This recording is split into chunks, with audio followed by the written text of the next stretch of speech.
shit. I can't believe I'm looking at BennyPMMA. This is crazy.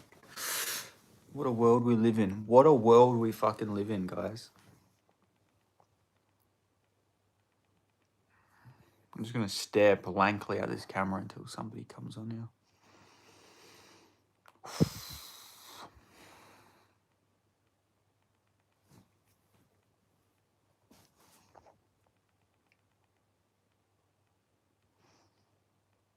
I'm not breaking eye contact.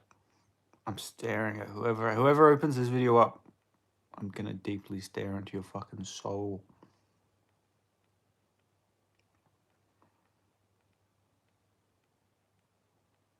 Until somebody fucking joins.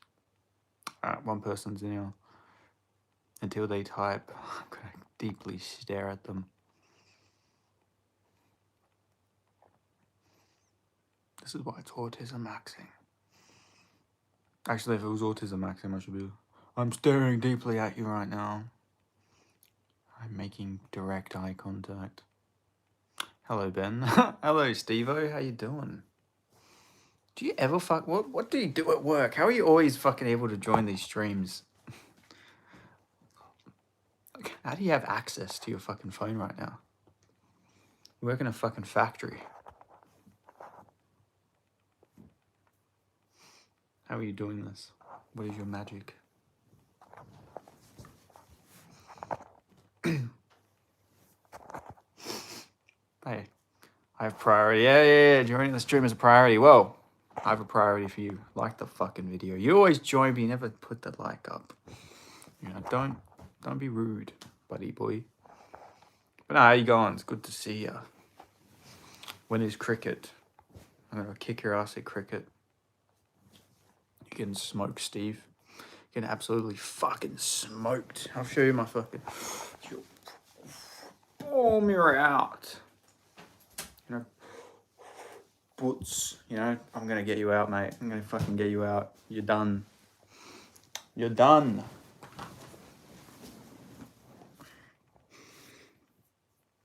Anyway, we've got 2 likes. Who's the other person here? What's going on? Say hello. Got 3 likes. Wow, we're shooting up. Maybe I'm just gonna keep every stream. I'm just gonna say it's autism maxing because it seems to do a lot better. Cricket is next Saturday, mate. Be there or be square. I will be there. Yo, what's going on, Dwayne Harris? How you doing? Good to see you, Dwayne. And I will be there, Steve. I'll be there. I'll be there. Kick your ass. You know, you're done. You're done, Steve. Oh my god, we got 27 people here want to watch me. Autism Max. Wow, Autism Maxing. It's going worldwide. You know, there's probably a person from every continent here. It's the power of Autism Maxing. So come on, this is what we gotta do, guys. No eye contact. The whole stream. I'm just gonna look down as I talk to you guys. This is proper Autism Maxing. Dearborn, California, checking in. Hello, Mason. Good to see ya. UFC Perth this week. UFC Perth this weekend. Yes. Nice hat. Thank you, Nathan. My ex-girlfriend got me this hat. You know, it's a very good hat. Probably the best hat I've ever owned, to be honest. Like, my other hats are, like, sort of, like, just, like... my other hats are, like, trucker fucking hats, to be honest. Oldberg sleeping right... No! The only thing Oldberg is sleeping is the crowd. But I think Reyes is going to knock him out. I think Reyes is going to beat Oldberg. But Oldberg's got a good shot, of course. But I don't know. I think Dom Reyes, he's... I don't know. Something about him. He's got aura. He's going to go in there. He's going to catch him down the pipe and put Oldberg out in the second round, I think. I believe so. Although I guess Krylov, Smith don't really age well as wins because Krylov just got slept his last 5. But still, I'm going to trust in big man Reyes to get it done. We've got 13 people here. That's an unlucky number. A very unlucky number. It's lucky it's a Thursday. It's not a Friday here. But very unlucky. What's going on? Who's here? If you're new to the channel, like the video, subscribe, and watch me Autism Max. Gonna touch that chin of Dom. Yeah, but Dom's chin, like, isn't that bad. I know he got put out by, like, Yuri and Jan and the Span, but they're very big power punches, you know. The Span KO, though, does. I don't like that. Reyes did beat Jones. He should have, yeah, he should have. He got fucked over. You know. If those judges are autism maxing, clear decision, you know. They would have been focused, hyper fixating on, he got hit with this many strikes. You got the more damaging shots. Yo, what's going on, mixed martial artist? Good to see you again. The absolute legend, mixed martial artist. How you doing? America. Some more crazy shit going on in America. Laid up with the Asian girls, the no tongue fu getting loose when I got the call from Young. Nice. Rewatched Jones versus Reyes yesterday. Nice. What did you think? How'd the tongue fu go, Mason? So you just live like a fucking bachelor type lifestyle. Got any advice? Any advice on what? On how to autism max Cortland Ryan? What do you want advice on? I can give you plenty of advice. Just let me know what you want advice on. He was speaking Islamic, but I can understand. He said, Albu, the eagle has landed.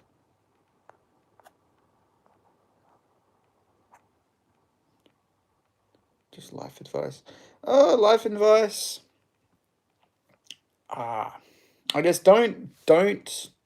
I mean, this is pretty like cliche, but you know, don't care what other people think. If you care about what other people think, you're never going to achieve anything in life, and that's a lesson you got to learn.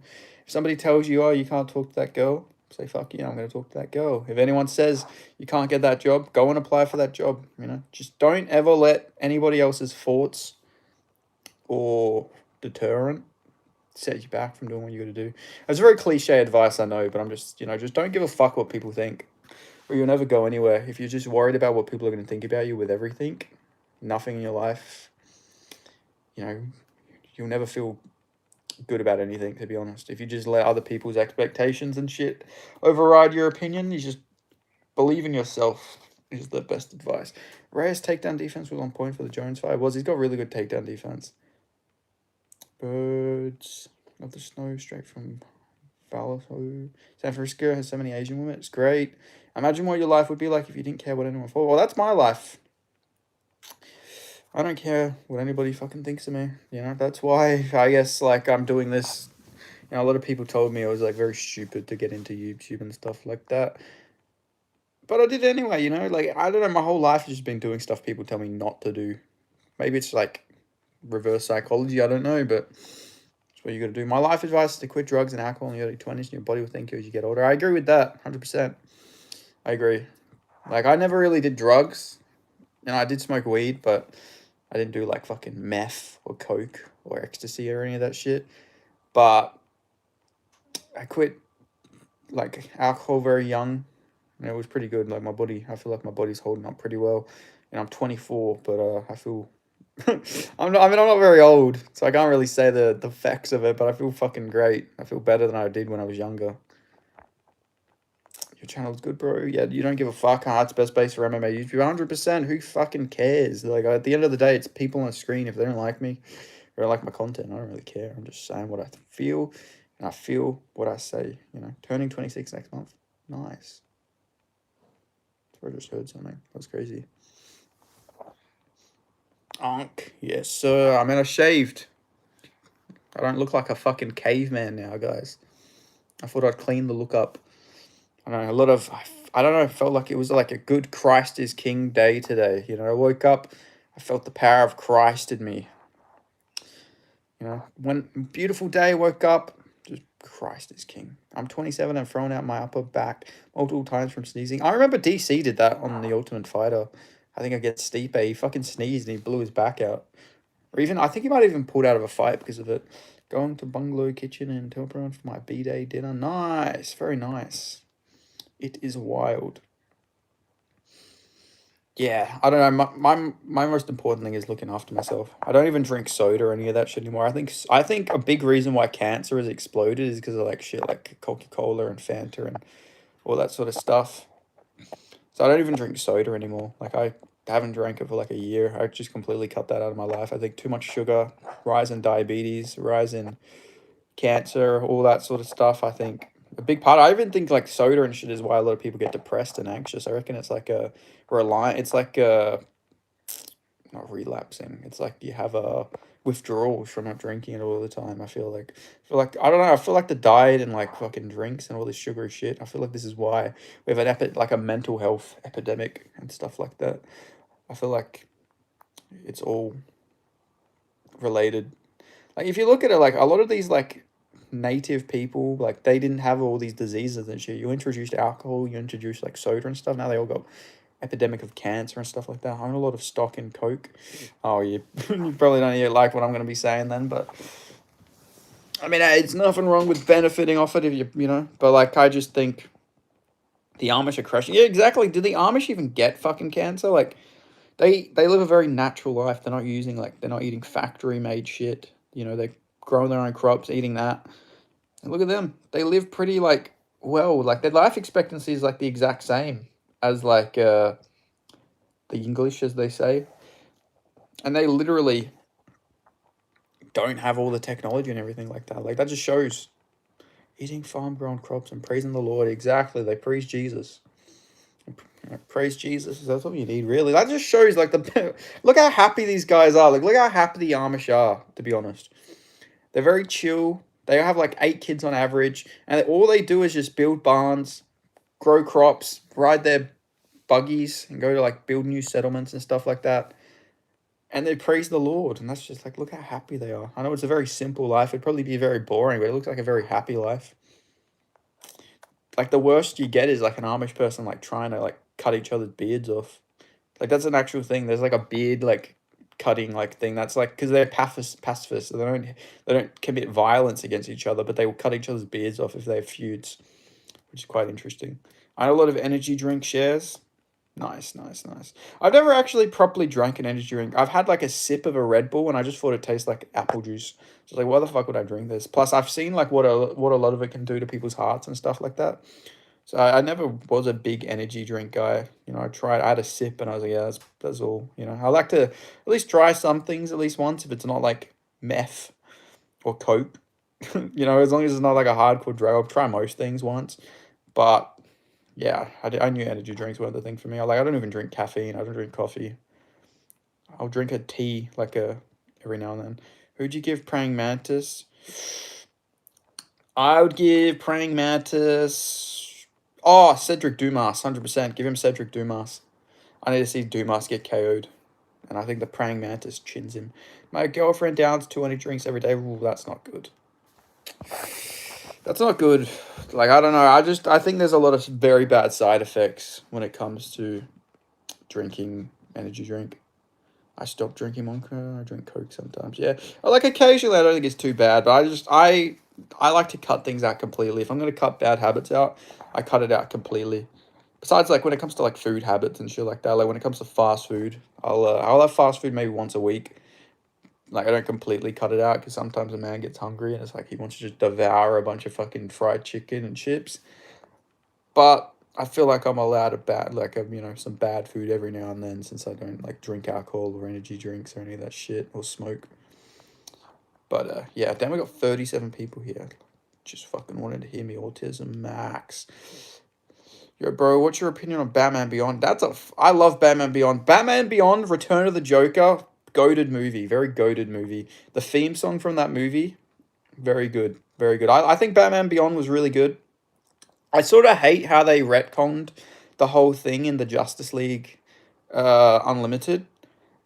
Like they made it that Terry McGinnis was like always the son of Bruce Wayne. I feel like that was like I sort of ruined it a little bit because I prefer like Terrence McGinnis to be like his own thing. Like he just became Batman because of like his circumstances. Not he literally had Batman's DNA in him. That sort of ruined it a little bit, but still pretty goated. Oh my god, my bro, you're like actually cool. Yeah, I like to think so. In Batman Arkham City, I used to wear the Batman Beyond skin because I had all the Batman skins in Arkham City, and I would always like use the Batman Beyond skin, and I'd use the Dark Knight Returns one, I think it was. Go to sleep. I will see you around, Bender Man. It's good to see Average Genius.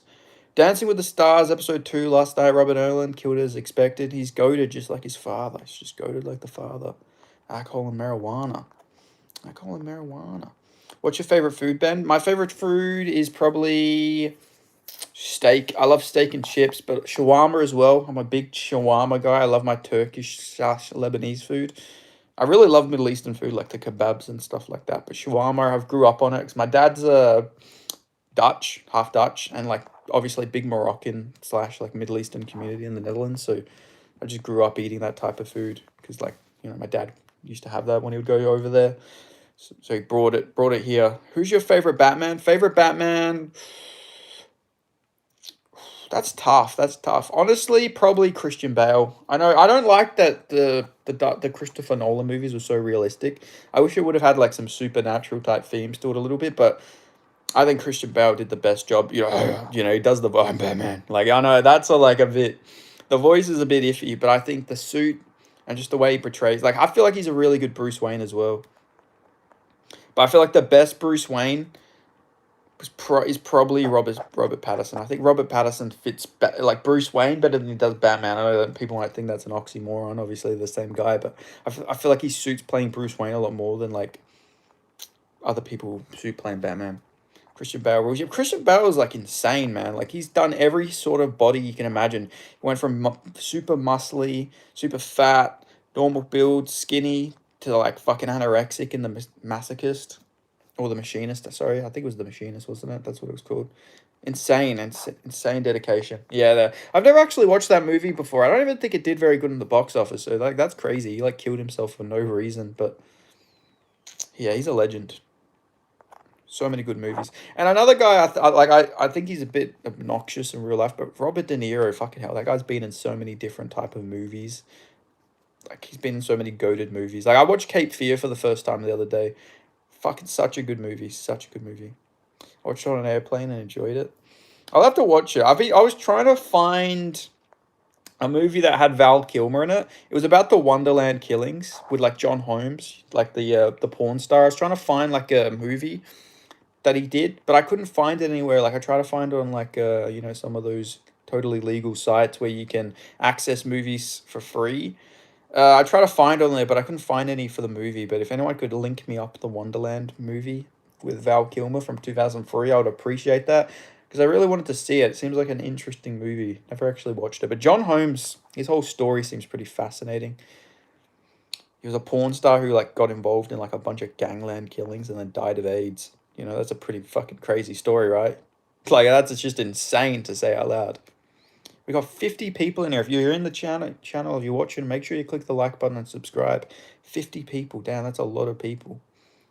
That is a lot of people. I watched it on an airplane, enjoyed it. Yeah, I'll definitely have to watch it.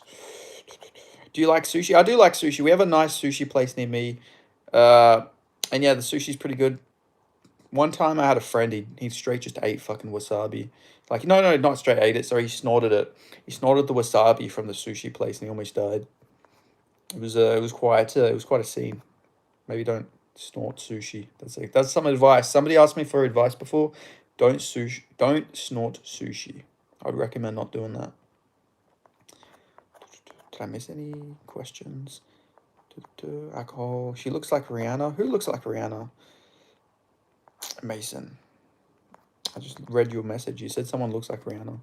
I can't remember who we were talking about back then. I walked past Rihanna at the airport once. She came to Perth in, I think, 2009, and me and my dad were picking my uncle up because he was coming from the Netherlands. And we just straight walked past her in the paparazzi when she came over. I think she came for a tour here in Perth, and it must have been 2009. And just fucking miss Rihanna. Like, literally walked past her, Our souls were so close. I was like 8. But still, we're in close contact. I've walked past some pretty famous. I've been in the same room, a very big room, like very like fucking like 60 feet room of some very famous people before, but not up close and personal, not at all. But anyway, ask some questions. I'm trying to autism max here, guys. Come on, you gotta ask me some questions if you want me to autism max. Ask me some weird fucking freaky questions if you have to. Nothing is on limits. Nothing is off limits. Nothing.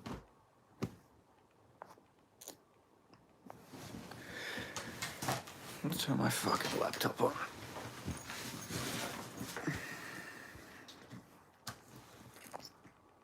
Have you read Da Vinci Code? I have, yeah. I've watched the movie actually, so I can't say I've read the Da Vinci Code, but I have watched the movie, The Da Vinci Code. But I feel like Da Vinci is one of those really fascinating guys. Because wasn't Da Vinci like gay or something like that? Wasn't that like a whole thing that Da Vinci was like secretly gay? Da Vinci's like super interesting. Like he's an inventor, a philanthropist. He was like into flowers and shit like that, like botany and all that. He's a very fascinating guy. So I've always been interested in Da Vinci. Very like imagine Da Vinci in the modern era. That guy would be inventing some crazy shit. He'd have cars flying probably if he was around. Even like because he was like he had blueprints of like flying machines and stuff like that, right? Pretty sure that was a thing about Da Vinci. All right, let's see. We're autism maxing right now, guys. But yeah, that guy would be a schizophrenic on the side of the road, and then was he yelling at black people? Yeah, probably actually. Yeah, to be fair, yeah, Da Vinci probably would. That's the thing, though. Nowadays, a modern day inventor would just be seen as a fucking idiot. Like, people would just be like, oh, you couldn't do that. Like, because people have now gotten to the point where they're complicit. If science tells them they can't do something, they'll be like, oh, well, that's it. Well, that's it then. You know, like, Da Vinci would probably be just, like, determined to do something, and someone's like, no, fuck off. Like, they would just, like, we would get, like, the worst. Like, on social media let's say like they had social media back in those days, people would be shitting on him, but like, oh, this guy's just a madman. He's not going to invent anything. You know, he's not going to do anything with his ideas or anything like that. That would be what it would be like if there was social media during Da Vinci's day. Everyone would be shitting on him. Perth has nice weather right now. It does, yeah. I got back from a walk. That's why I did this stream a bit later. Had to get a walk in. That's why I'm energetic, in a good mood.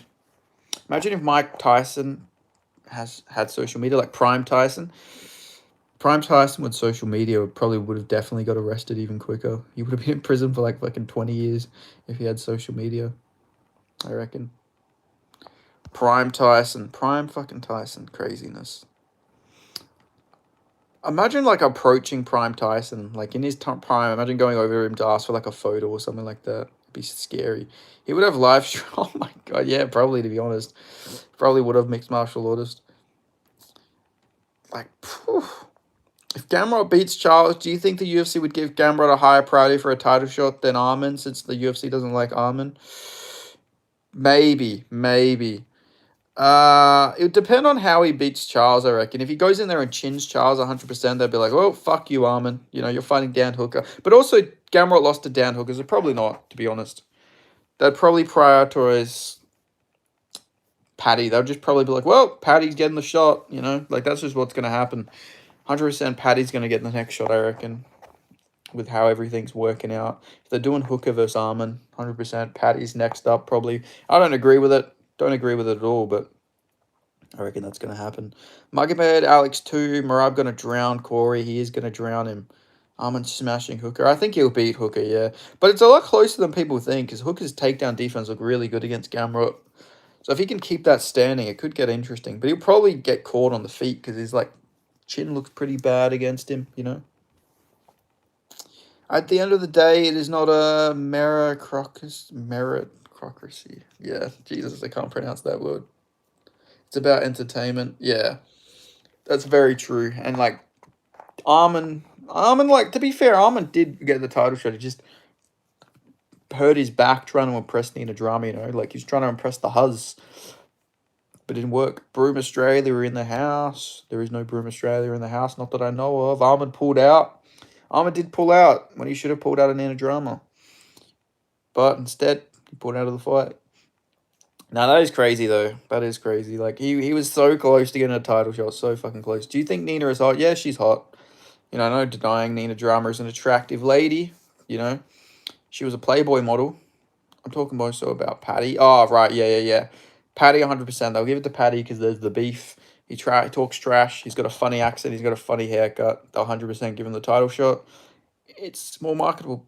Paddy has beaten nobody good, I agree. I mean, he beat Chandler, but Chandler is just way past his prime. Sorry, I'm like scratching my nose like prime fucking Charlie Sheen right now. But yeah, that's 100% true. Paddy hasn't beaten anybody good, but yeah, 100%. You know, it's not in his Gamrot going to beat Charles, you reckon? I think Charles is probably going to beat him on the feet, to be honest.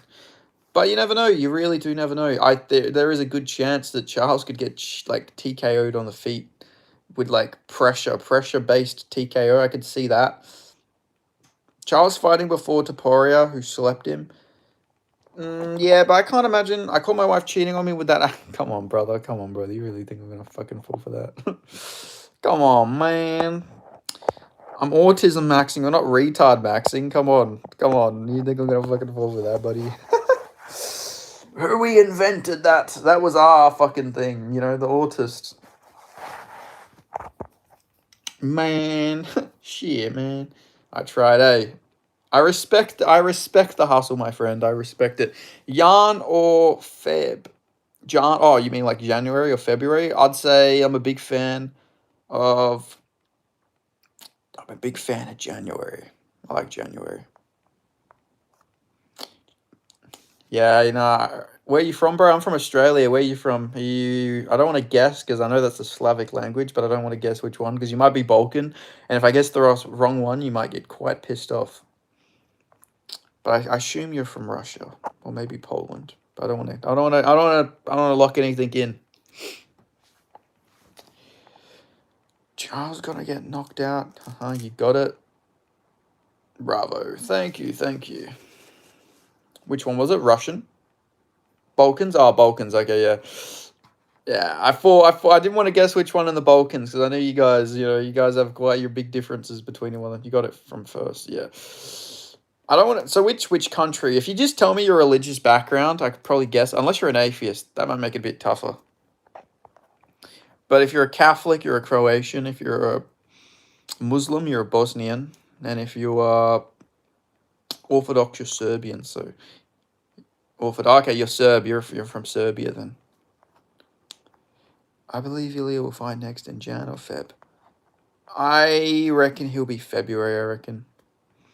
Ben, weren't you from some inland part of WA and then you moved to Perth? Oh, yeah, I was from a little small town called 2J in the Wheat Belt. Now I live in Perth. Bravo, how do you know all of this? I just know my this is autism maxing. I know everything. You know, autism maxed. I studied the Balkan conflict, the Yugoslavian war. Don't know about all the different countries and all the different like religious backgrounds of everything. Okay, now an ultimate question. All right, you ready? I'm ready. MMA. All right, MMA. Let's hear it. Saw somewhere today that Nina Drama was a Mossad plant. Fucking wouldn't surprise me. I don't believe she's Italian and French for a fucking second. She says she's half Italian, half French. I don't fucking believe it. There's no way. That woman is 100% like either the Middle Eastern or Latin American. She's lying. She's lying to everybody about her ethnicity. Even Leon Edwards thought she was Arab.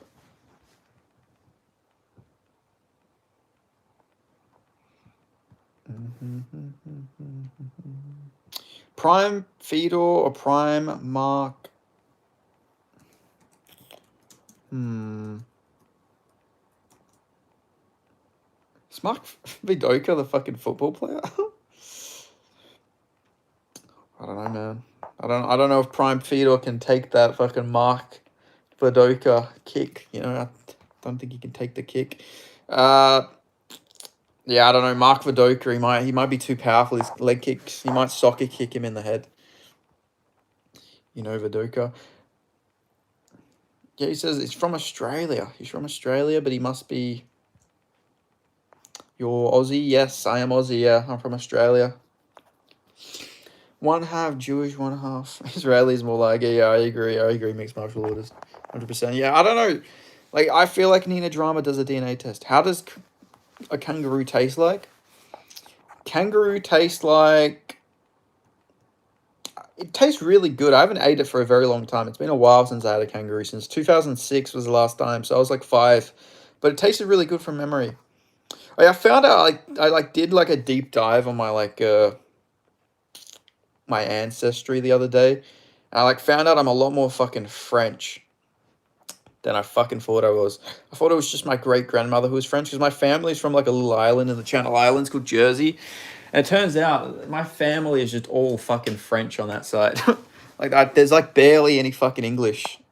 I'm sorry to hear that. I know it was devastating to hear, but yeah, I was like, damn. Like, their names were like fucking Leaf, or like fucking Lee Dumont and Lee Dumond and all this fucking crazy shit. Like, god damn. Just fucking full on Frenchies. Need a drama as a hooker, please. Stop mentioning her, please. My bad, my bad. She actually did do Playboy. Not a fan of the old kangaroo. There's a kangaroo on the gum tree, on the gum tree. I love the kangaroos. The kangaroos love me, you know? But yeah, I don't know, mate. I really want to do a DNA test. I'm just fucking scared it's going to have something I don't like in it. Because, like, I don't know, man. I was looking at photos of my great-great-grandfather, the one who's French, and his nose is quite big. So I was worrying a little bit. I was like, damn, I don't know what could fucking show up here. I had to go and deep dive and find out where his ancestors were from.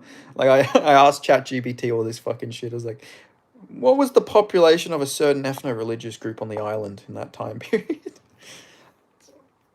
100% just, oh, fucking no. No way. No way.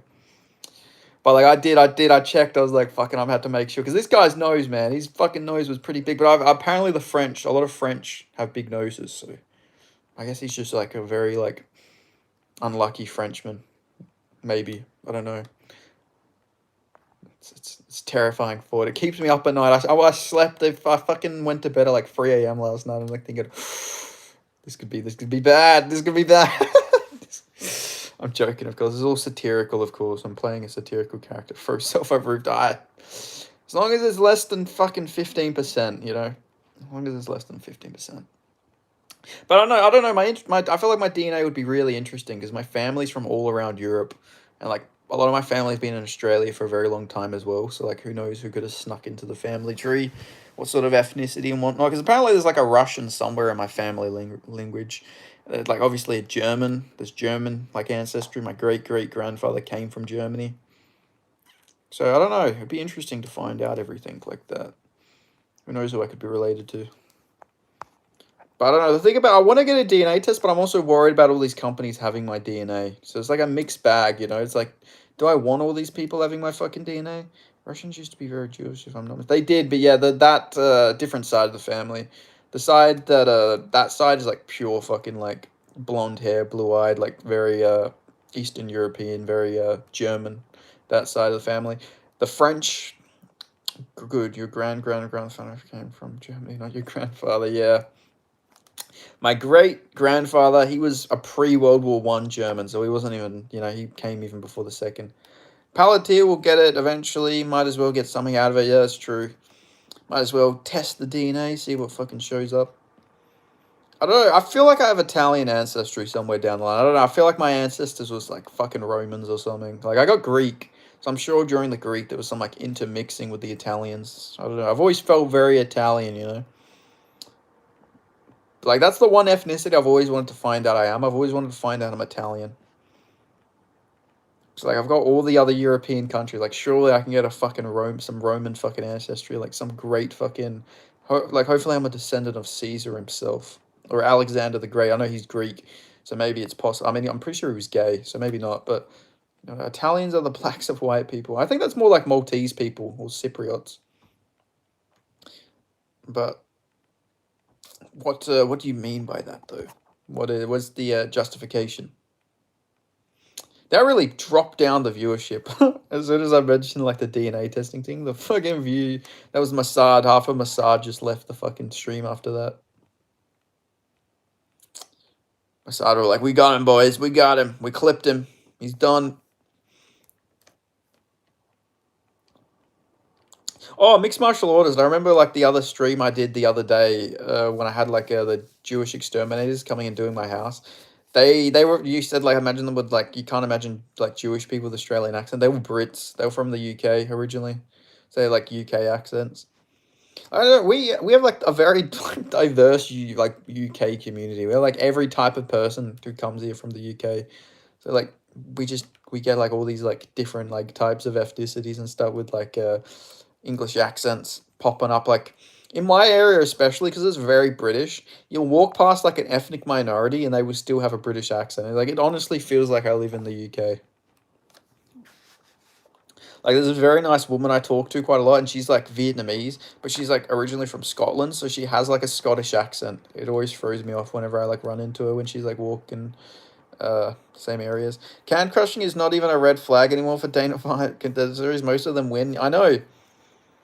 At this point, I feel like the more you can crush, the more you've just like saved your chin. You've saved your body from taking like endless amounts of unnecessary damage. Like, I don't know. I feel like it's actually a benefit to can crush at this point. To a point, of course. If you're just beating like 0 and like 58 guys, and yeah, you're not going to learn anything. But if you're just beating like 2 and 5 guys, or like, 3 and 2 or 3 and 3, if you're just beating guys who have experience but aren't like completely chinny, I feel like you learn more, and you're not doing any damage to your body. While there's other really good prospects who probably like took the hardest path, and then when they get to Dana White Contender Series, their fucking chin is just completely toast. So it's very weird how it works. Honestly, a lot goes into it, I feel like. What do you guys reckon?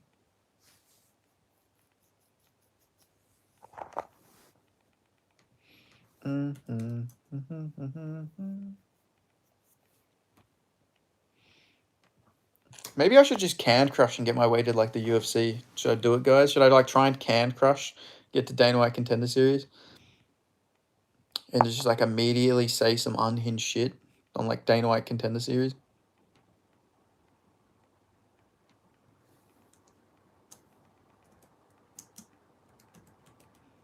Like, I don't know, what would be the most unhinged post-fight interview I could do?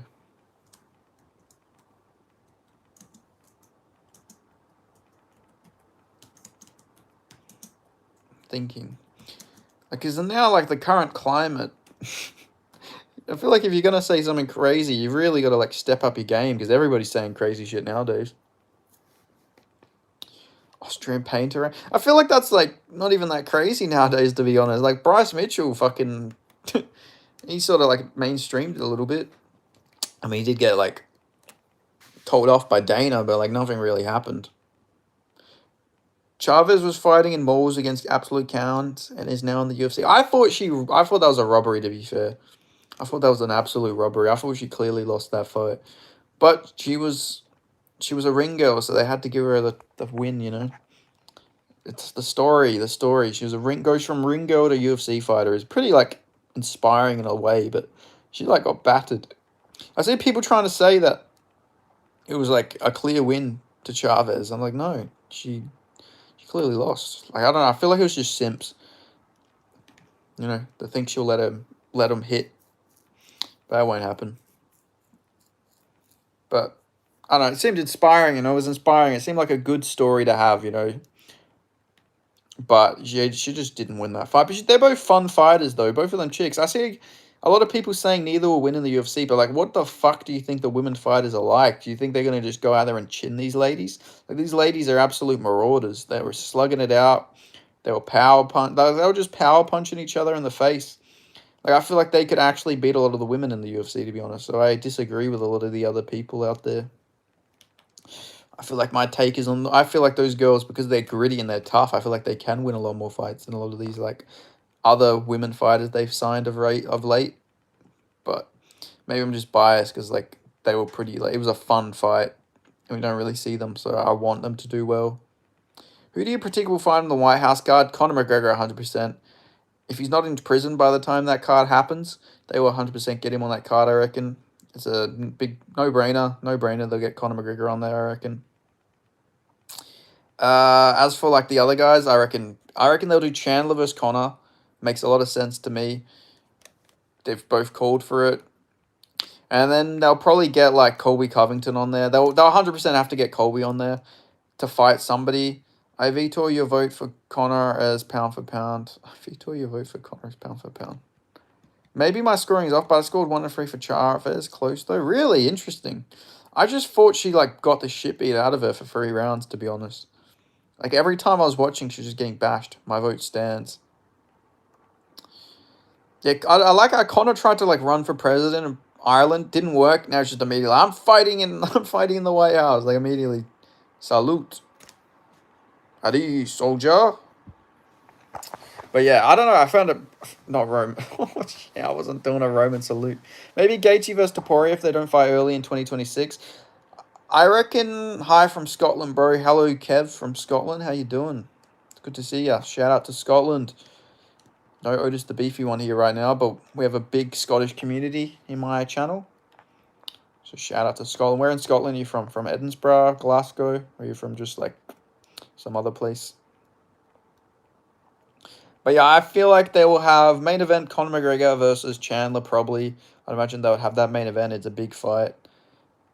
I don't know. Do you think they just like will put a bunch of right wingers on there? Do you think they'll have somebody who could go in there and say some anti-Trump type shit? I can't imagine they would do that. I feel like the UFC would want it to be like all pro-Trump type guys on there. So they'll probably have Bryce Mitchell on there. Maybe Bryce Mitchell versus I don't know, who would they? Damn, you think Conor will main event? Maybe. Would they do a title fight? Maybe. But I feel like if you have Conor on the card, he has to main event. Max Holloway might fight there.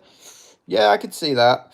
I'm just thinking it would have to be like fucking Patriots and shit they would have to have on there, right? They wouldn't have somebody who's like just anti-Trump. I can't imagine. Maybe they'll have Hamzat. Would they have Hamzat fight on there though? Because Hamzat's got like the whole ties with Kadyrov. So I don't know. There's a lot of factors in. Like, would these guys even be cleared to fight on the because you got to factor in they can't have anyone who's got like a shady past or anything like that. They're not gonna want them. Strickland versus Hamzat. They'll have Strickland on there probably. Yair lost to the dead body of Ortega and is in the top 3. I know, it blows my mind. They love Yair and they love Ortega so much. They really want to get that Mexican fan base. But like Yair is just I loved Yair, man. Like he was one of the fighters that really got me into like made me a hardcore. But like fuck man, he's really not very good, is he? And it's just it's a shame to say because I fucking love Yair, but it's just the truth. And they were going to give that guy another title shot. Let's not forget that. Let's not forget they were going to do Volk versus Yair too. Like, that would have been, like, horrendous. That would have been so bad. Dom Reyes versus Ank. Yeah, I could see that. They could do that. They could do Mr. Reyes versus Ank. Hair fights once a year too. Yeah, I know. Yair is, like, so inactive. He'll fight once a year, get a win, and be like, all right, give him a title shot. You know, give this kid a title shot. You know, give this kid a title shot. What do you guys think of that Kyrgyzstan guy who fought yesterday on Dan White Contender Series, Magomedov? He beat Zorcha with a jab. And that guy's Mexican. Mexicans are pretty durable fighters, and Zorcha is showing a good chin and just got put out with a jab. Bo Nickal will probably be on the undercard. Yeah, he probably will, yeah. Bo Nickal's fighting Rodolfo Vieira. That's an interesting fight. Honestly, I might pick Vieira to beat Bo Nickal, to be honest. That's a tough fight for Bo Nickal. It's not an easy, good fight back for him. You know, Bo Nickal's striking didn't look very good against Paul Craig. So that might make things very interesting, to be honest. But what do you guys reckon? Because I honestly, Rodolfo Vieira, he looked really good against... I know it's Tresean Gore, but he like beat the fuck out of him on the feet. And I thought he beat Andre Petroski as well. I thought he beat Petroski on the feet. Blew my mind they gave that fight to Petroski. So I don't know. I think that's a really tough stylistic matchup for Bo Nickal. Unless he actually wrestles, I think he might have the better cardio than Vieira. Vieira's gassed a couple times, so maybe Bo Nickal puts the pace on him. But I don't know. I feel like if it's not the right matchup to get him right back in the win column, unless the UFC has just given up on him, which is possible. You know, the UFC, they give up on all these fighters really quickly. I just hope there are no women fighters on the main card. I hope so, too. They'll probably, in fairness, they'll probably have Kayla Harrison versus Amanda Nunes on the card, let's be real. Which is not like, it's probably the best woman fight you can do. But I don't know if I would want to see that on the White House card. But they probably will do that because Kayla Harrison's a big Trump supporter. I don't know, do you guys reckon, like, Trump gets the pick who's on the card because it's, like, at the White House? Do you reckon he's doing the fucking matchmaking?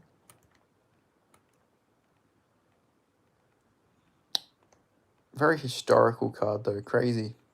Like I'm looking forward to seeing like how they do the walkouts because apparently they're gonna do it. They're gonna have the fighters walk out from the Oval Office, which is fucking crazy, right? Imagine that you're like walking in the Oval Office to then go fight outside the fucking White House. Imagine saying that. Like imagine being a kid and saying that that's what you're gonna do one day. Like you wouldn't believe it. I don't think Trump has that much knowledge of individual fighters. I think he just knows all the fighters who like him, to be honest. And like Habib. Bo Nickal doesn't have the middleweight size. He should cut to 170. Apparently, he said it's impossible for him to make 170 and be healthy. Because he used to wrestle at like 198. So I think he says it wouldn't be worth it for him to cut all the way down to welterweight. But I do agree. I think it would be better for him 100%.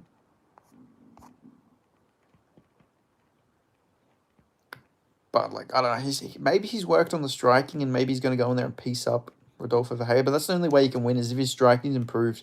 Because against like Paul Craig, he was getting pieced up at points with the fucking body kicks. But I guess Verheyen doesn't really have that. But I don't know. It's interesting. I don't know who I'm going to pick because like Verheyen did get dropped by Cody Brundage badly. Like he almost got knocked out by Brundage. So maybe Bo Nickal can do some stuff on the feet, but I'm not fully convinced. But yeah, I don't know. Bo Nickal. If he goes from losing to Ardiada and losing to Rodolfo Verheyen, that'd be a massive fall off from a guy who like was meant to be like future title contender to then losing to Verheyen. Is like, yeah, he's done. Like I think he can come back. If he beats Verheyen, I think he can, go on a little bit of a run. I think he can beat a lot of these lower tier guys. But if he goes in there and gets like chinned by Verheyen, then that's tough. That's really tough for him to come back from, in my opinion. Like I don't really know the path for him because like I don't know after he lost to like RDR, everyone was like, oh, this guy's a fraud. This guy sucks and everything like that. But RDR is really good. Like I haven't completely given up on Bo Nickal, but Verheyen might be tough, and that could be the final nail in the coffin for him. The guy who was on the main card of UFC 3 over Yuri and other formats, yeah, I know, it blows my mind. They were really trying to hype him up, and now he's like on the fucking early prelims against Rodolfo Verheyen. Big fall off. But he's still got a good shot. If he wins, the hype train will be right back on track. But he needs to take like slow steps because people forget he's only been training MMA for like 3 years or something like that. Like, yeah, he's been wrestling his whole life, but he really needs to work on the striking and the jiu-jitsu aspects of MMA. And then he could be solid. Like, there's not many grapplers at middleweight, but I have noticed that his like MMA wrestling is pretty dog shit because he wasn't really able to get Jamie Pickett down before he kicked him in the dick. My apologies, when he kneed him in the dick. So I feel like there is a lot more he needs to improve on. Like, I feel like he needs to improve his MMA wrestling. Yeah, he's a great wrestler and everything like that, but his MMA wrestling is like, I think it's probably the cage. He's not used to the cage, but I haven't been impressed with his MMA wrestling at all. That's why I was pretty confident that RDR was going to beat him.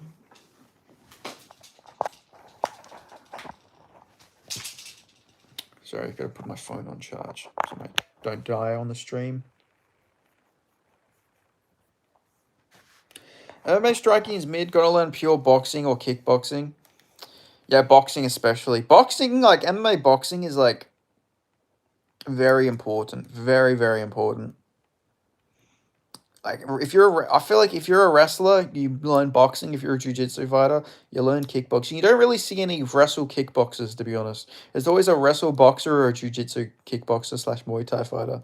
You don't really see a pure like jiu-jitsu guy who's got really solid boxing. I don't know why that is. Maybe it's just because of the stances and everything.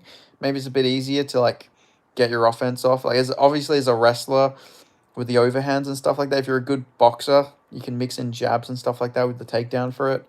And then maybe with jiu-jitsu, like, it's a bit easier to snatch up a nip or something like that. What are you supposed to do with the white lumps after you've drank all the mozzarella?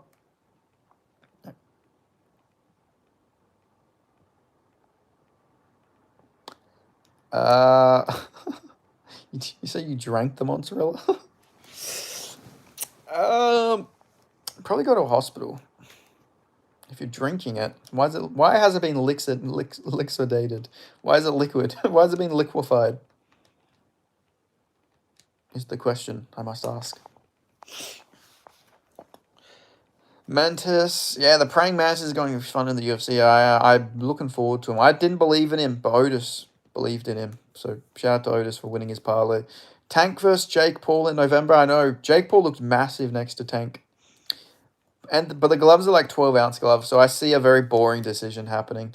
And it's an exhibition. So apparently they're going to score a winner, but they'll 100% just score Tank the winner regardless, I reckon. But it would be fucking hilarious. It'd be objectively funny if Jake Paul was to like fucking beat Tank Davis by decision. It'd be so fucking funny. But I reckon Tank will probably just get like a decision. He's a lot better than Jake Paul, obviously, technically. But the size could be interesting. If they're allowed knockouts, if they go blow for blow, imagine he slept fucking Tank. That'd be crazy. I think it's going to be pretty hard for him though with 12-ounce gloves. It's going to be a draw, yeah, I reckon. Draw is like the most likely outcome, 100%. With those exhibitions, you always got to just bet on the draw. Because most of the time they have like, yeah, they've got a winner. And then you find out, yeah, they've got a winner, but it's not an official winner. It's just like a media score one. It's like, what the fuck is the point then? That's what they did with Mike Tyson versus Roy Jones Jr. They're like, yeah, it's going to be a fight. It's going to be a fight. And then it was like, if there's a knockdown, the fight ends. If it goes to a decision, it's a draw, but we'll score the fight personally, but it's not an official scorecard. Like, who the fuck cares then? Why are they doing unofficial scorecards? Why are they like? Why would anyone care about that? I just hope it's more like I don't know, I hope there's actual violence in it. I'll watch it because it's on Netflix. It is going to be live and free on Netflix, I'm pretty sure, so I will watch it. But I just hope it's not boring. Because like Jake Paul's last couple fights have been pretty boring. Even the Mike Tyson fight was pretty shit. I feel like he held back a little bit because Mike's old. Like I feel like he could have probably chinned Mike if he actually like was an asshole. Like he's an asshole, but if he was a fucking sadistic asshole, I feel like he could have like gone for the kill a bit more. With how like Mike Tyson should never be in a fucking ring again. Oh my god, they're doing Mike Tyson versus Floyd Mayweather in a boxing match too. I just realized that. That's horrible. Oi, Brazil, boy. I was about to say buena. What's the word I'm looking? I don't know the time there actually, but bom dia, bom dia. What's going on? I don't even think it's morning there. I'm pretty sure it's more night. So you know, bom noche. I think boa noche. That's it. Boa noche. I just remembered.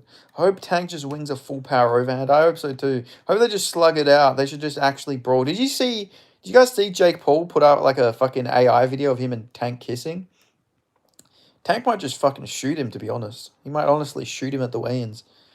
I don't think Tank fucks around with that like type of shit, man. Like I feel like he's gonna take that shit real personally. He's gonna punch him like clean in the back of the head or something like that. At least he's gonna try and kill Jake Paul. Like next face off, he's fucking pulling out a fucking cap. He's gonna cap his ass. Like it was crazy. I couldn't believe what I was seeing. You just straight put up a video of him making out with Tank Davis. Like why would the fuck would he do that? It's quite bizarre to be honest, but I did laugh. I'm not gonna lie. It did make me fucking chuckle a little bit seeing it, but it was so strange, so strange. That it is pretty funny. Yeah, objectively, it's very fucking funny. Like I'm not gonna lie, it made me laugh. Like it is pretty fucking funny, but it's just why would he do it is like the question. Why would he upload that? But yeah, like you say, objectively, it is pretty fucking funny. I can't lie, it did make me laugh.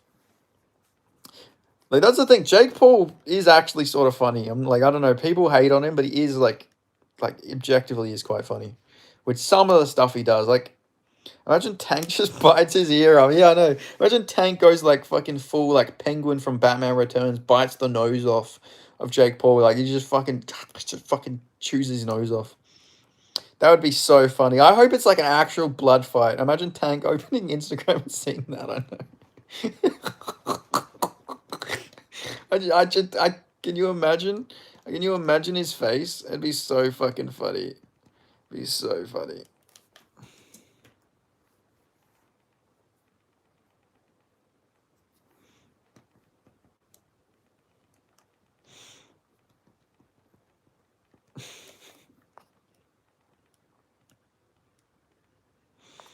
Yeah. Yeah, but like, huh? But I don't remember doing that.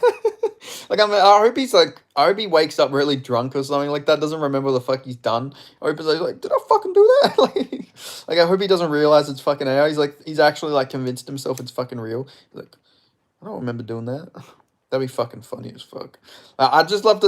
Like, I'd either like to see him like open up and call him a slur, like wake up and call him a slur, or just like he's just like, huh? I don't remember doing that shit.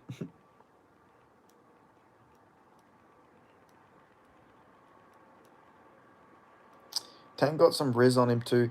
Have you seen like that video where like Tank's in like socks and he's being like interviewed and he's like deeply into like the fucking guy's eyes? It's like it's a very sus There's like a very sus clip of like Tank. Have you seen Tank's interview with Caleb Pressey on Sunday Conversation? I don't think I have. Wait, let me look it up. Now, is that the clip I'm thinking of?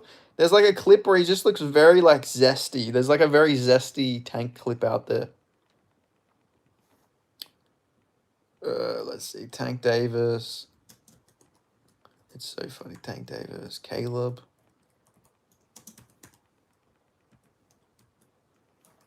Javante Davis. Oh, I haven't actually seen this. I'll have to watch it. I love the Caleb Presley interview things he does. I like the one with Floyd Mayweather he done. I'd love to get to the point where I can do interviews like that with fighters without getting like brutally beaten up or cancelled. I mean, to be fair, I did call a fighter a retard in an interview, so like I've come pretty close, but I guess we weren't like in the same room, so I guess I have a bit more freedom to call fighters bad things, but I don't do it on purpose. It was all circumstantial. I'm innocent.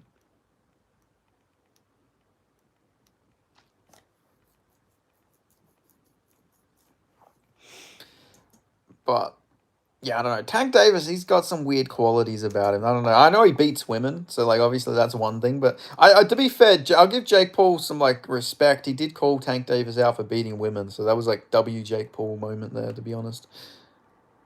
But like, I don't know. I feel like Jake's having fun with the build up a little bit, but I feel like Tank is actually gonna try and fucking kill him after like he said the thing about the women beating, and then obviously he like posted a clip of them kissing. I feel like he's straight gonna like try and like fucking chew his neck off.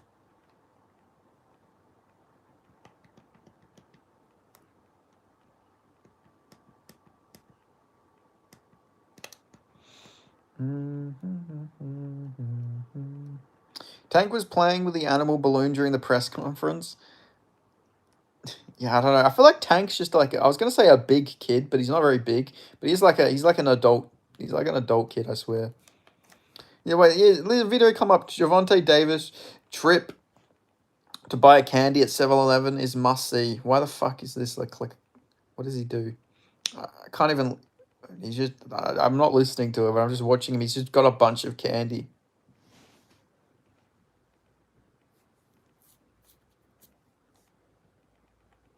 He's got M&Ms. Why is this must see? Maybe it's what he's like. Damn, he's got so much fucking candy. Jesus Christ. It's not gonna be Tank fucking Davis. It's gonna be fucking Diabito Davis. What the fucking food he's eating. Jesus Christ. That's insane. But yeah, I don't know. It's all just like a big little freak show, like Javante Davis versus Jake Paul. But it'll be interesting, I guess. It'd be funny if Jake Paul was to like actually knock him out, though. Like if Jake Paul was to beat him, like an actual like conclusive way, it'd be quite fucking objectively it'd be quite funny because he's undefeated, right? Like Tank Davis is like, I know he had the draw in his last fight, but he is like undefeated, hasn't taken an L. Imagine his one loss is just a brutal flatline KO to Jake Paul. Tank acts like a bigger Hasbuller, I know, yeah. Honestly, he fights like even though he's a lower weight class guy, he does sort of fight like, obviously he's a bit more technical. He does sort of fight like he's very untechnical with some of the stuff he does. He reminds me of like a smaller weight class, like Deontay Wilder. Like every time I watch him, he's like losing every fight until he gets a KO, I swear. Like every Tank fight, he's not very technical. He's not doing good until he like badly hurts his opponent. Like, which is good and all, but like I don't know. I don't think Tank is really like that amazing, to be honest. He's good, but like I feel like he's just like a guy who gets like last minute knockouts a lot of the time, which works to a point. But look at like Betabayev, not Betabayev, no, yeah, Betabayev, yeah, yeah, when he fought Bivol, eventually like you can't always get the knockout. Eventually, pound for pound power is crazy. Yeah, he is crazy for his like size and everything. You don't really see people getting knockouts like that. Like it is like a big factor. He's got this crazy power, but I just mean as a technical boxer. I feel like there's a lot of better boxers out there for sure. But still, shout out to Tank. Actually, no, fuck no shout out to Tank. I was just talking about him beating women. No, let's not shout him out. I don't know. It's crazy. It's fucking crazy. What is it with boxers and beating women? Like, I feel like it's a bigger problem in the boxing community. There is obviously MMA fighters who do it, but I feel like percentage wise, there's more boxers who like brutally beat their partners than there is like MMA fighters. Besides, you know, like John Jones and like whoever else there may be. I can't remember off the top of my head. He's like Illyri, takes his time to find the KO. Yeah, he's a slow starter. It's the worst in the NFL. Yeah, 100%. That's because of like the freakishly bad CTE they all have. Like I think NFL has worse like concussion protocols than the UFC and stuff like that. 175 Bivol is technical than most smaller boxers. Yeah, I know, it's crazy. A lot of these guys are like, look at George Cabosa. Fuck, I haven't said that cunt's name in a while, but he's not very technical. He's just like gritty. I mean, he's lost his last couple fights, but he's never been a very technical guy. Like, Tank's not very technical. Like, that weight class that they fight at, I forget because there's like 20 different weight classes. I think it's more, it would be like bantamweight. It's like 140, 135 that they fight at. But a lot of these guys, they're like not very technical, to be honest. They're just very gritty. Tank's very gritty with power. Cabosis is just very gritty with like pressure and stuff like that. Devin Haney is technical, but he's boring. He's very boring.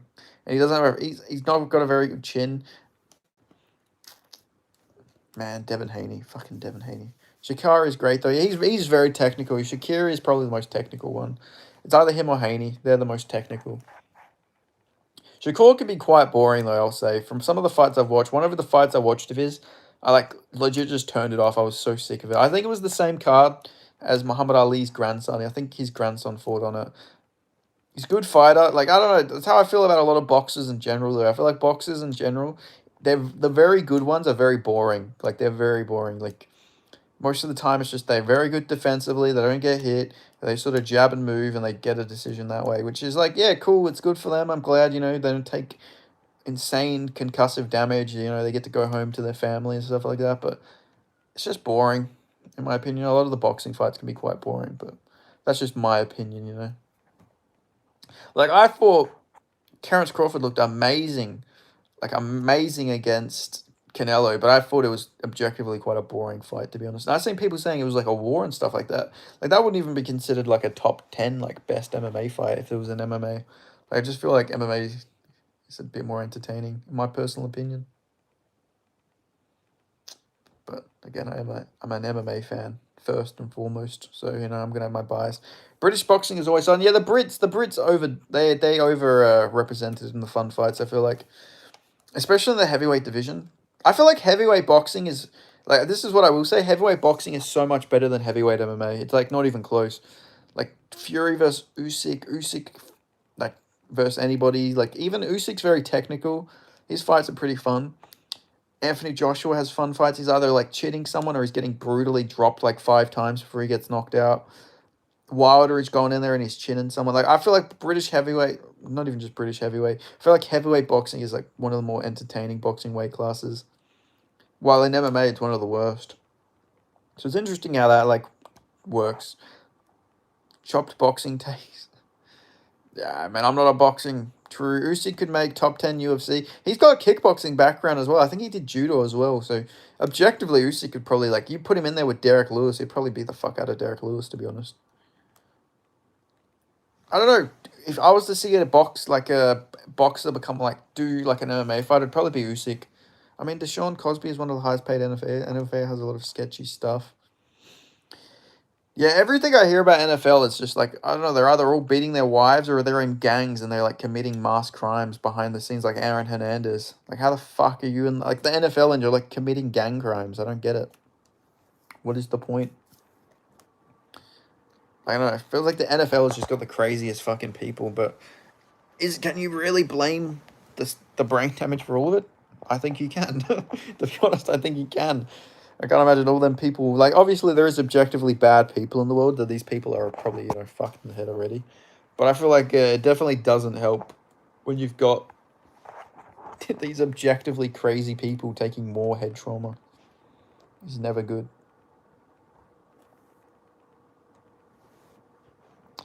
How does this affect Darren Till's legacy? It affects it quite a lot. You know, affects it quite a lot. Darren Till will never be the same. You know, I'm coming for fucking everyone. Now Darren Till's coming for the pensioners in the boxing scene. Darren Till has me blocked on Twitter. I mention this every time someone brings Darren Till up. I like Darren Till. I don't know why he blocked me 5 years ago and the cunt never unblocked me. Like, seriously, like, I've seen so many people say worse stuff to Darren Till, but I'm the one he blocks. I was supporting Darren Till against Whitaker and he fucking blocked me. Like, how fucking dare he? How fucking dare he? To this day. Like, I thought, like, Darren Till had, like, good, like, fucking banter, like, back and forth with people. I tried to give him some banter and he blocked me. You know? What a shame. But yeah, Darren Till's, like, boxing legacy is crazy. He's just, like, catching bodies in almost all of his fights, except for Darren. Darren Stewart was the one who survived to a decision, which blows my mind. Somehow he brutally chins, like, Luke Rockhold, fucks up Anthony Taylor. But like, Darren Stewart's the one who survives to a decision. I don't get it. But I guess Darren Stewart always had, like, a decent chin in the UFC. Like, against Kevin Holland, he arguably did beat him. Do you agree that Darren Till is a better striker now with the boxing XP used to throw 2 punches a minute? I do. I think his boxing never looked that good in MMA. He was always a left straight guy. That's all he had was the left straight. But now he actually can mix up his ability, which is good to see. So hopefully if he does come back to MMA, he can actually, like, show off some boxing combos, mix up body, head strikes. Uppercut as well. Like, I don't ever remember him throwing uppercuts in the UFC. So I do think he is, like, better now that he's just focusing on boxing. But then his takedown defense is probably still going to be dog shit if he comes back to MMA. So maybe he should just keep beating people in boxing for a while. But secretly be, like, training takedown defense. He can beat Izzy now, in my opinion. I think he would too, yeah. I think he'd probably knock Izzy out. I made a rule with myself. I'm never picking Izzy in a fight again until he wins, because I think he's done. I think he's going to go on, like, that Tyron Woodley type downfall. And I've been saying that since he lost to Strickland, and is obviously so far it's been true. You know, not a lot of people thought he'd lose to Amarvov, and Amarvov knocked him out. So I reckon his chin is, like, slowly becoming toast. And people forget he did have, like, 200 fucking fights. So, like, eventually that's gonna catch up to you, you know. But yeah, that's my opinion. I reckon Till would probably beat him, especially in boxing. I reckon he would knock him out in boxing. MMA, interesting, but he probably could catch him with something. If he went very aggressive, I think if he lands the right shot, he could definitely put him out. Khabib said that fighters only have one prime. Yeah, that is true. That is true. Some fighters can get better when they're past their prime, though, but they're still not in their physical prime. Kenny said Izzy is just getting unlucky. Yeah, he's getting unlucky that he's he's just getting unlucky that he's fighting better fighters, I guess. No, I don't know. I think he's just unlucky all the fighters have figured him out. I feel like, you know, pressure, you put the pressure on him, you get him on the back foot.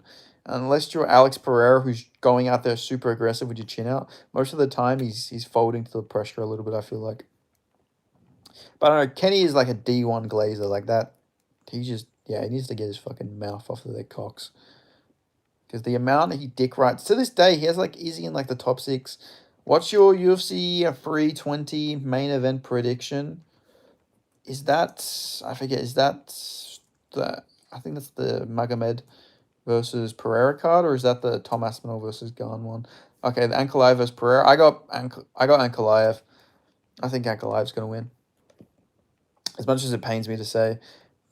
But I think Pereira does have a good shot to win, because I think he showed that he, obviously on the feet, he could stuff the takedowns. And if he just fought a bit more aggressive, I feel like he could have caught Ankalaev. But I feel like he just sort of gave up a little bit.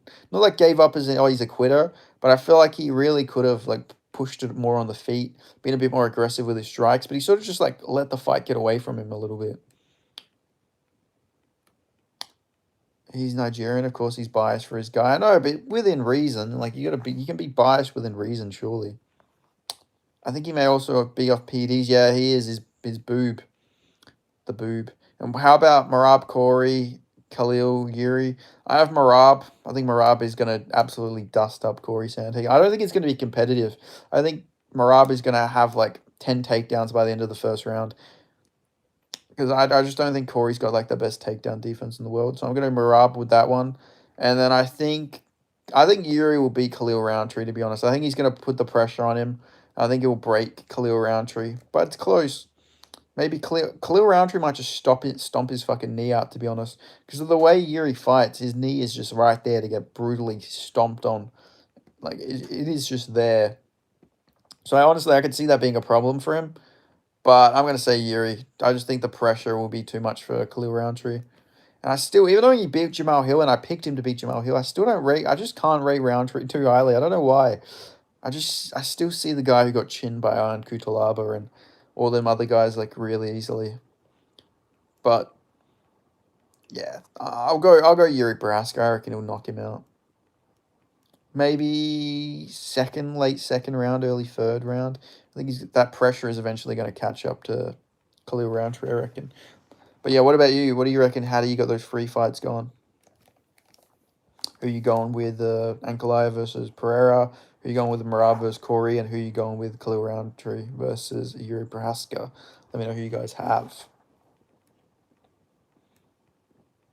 I'm going with Khalil. Okay, interesting. The leg kicks could be pretty big. Yuri's too hittable. Khalil probably puts him out. We say this every Yuri Prohaska fight, but I feel like he just doesn't get put out unless it's against Alex Pereira. But he also his head movement looked really good against Jamal Hill. Boa noite, Brazil. Good night, Brazil. But yeah, honestly, I feel like we say this a lot about Yuri. Like, I've never picked a Yuri fight correct, to be fair. I don't think I've ever picked a Yuri fight correctly. Oh, besides the Pereira fights. The only Yuri fights I've ever corrected... oh, Jesus Christ, I just had an aneurysm. The only Yuri Prohaska fights I've correctly predicted... Good Lord. Sorry, I'm like talking way too fast. Brain can't comprehend it. The only fights I correctly predicted, that's fucking insane, was the Alex Pereira fights. Jesus, that was scary. That was honestly scary. I was like, I got the same picks with you, but I think Yuri wins by decision. Yuri's tough hammer, but Khalil was very tough nail. He ate a lot of shots from Poatan. Yeah, definitely. But I feel like that factors in a little bit. I feel like he's taken a lot of damage. Like, Khalil Roundtree never had a great chin, but he did take a lot of big shots from Alex Pereira. It's weird. I don't know how it happens. Like, a lot of these guys are very inconsistent with their chins. Like, how do they just develop these insane chins out of nowhere? I don't get it. Can someone explain how? Dagestani act humble, then work with the deadbeat that has connections to 9/11. I know, yeah, it's pretty crazy. Crazy how tiny Merab is. He's 5'5" I don't know, he's still mauling all these people.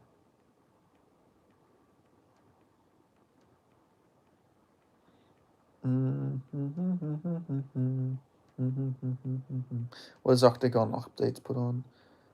Anything interesting?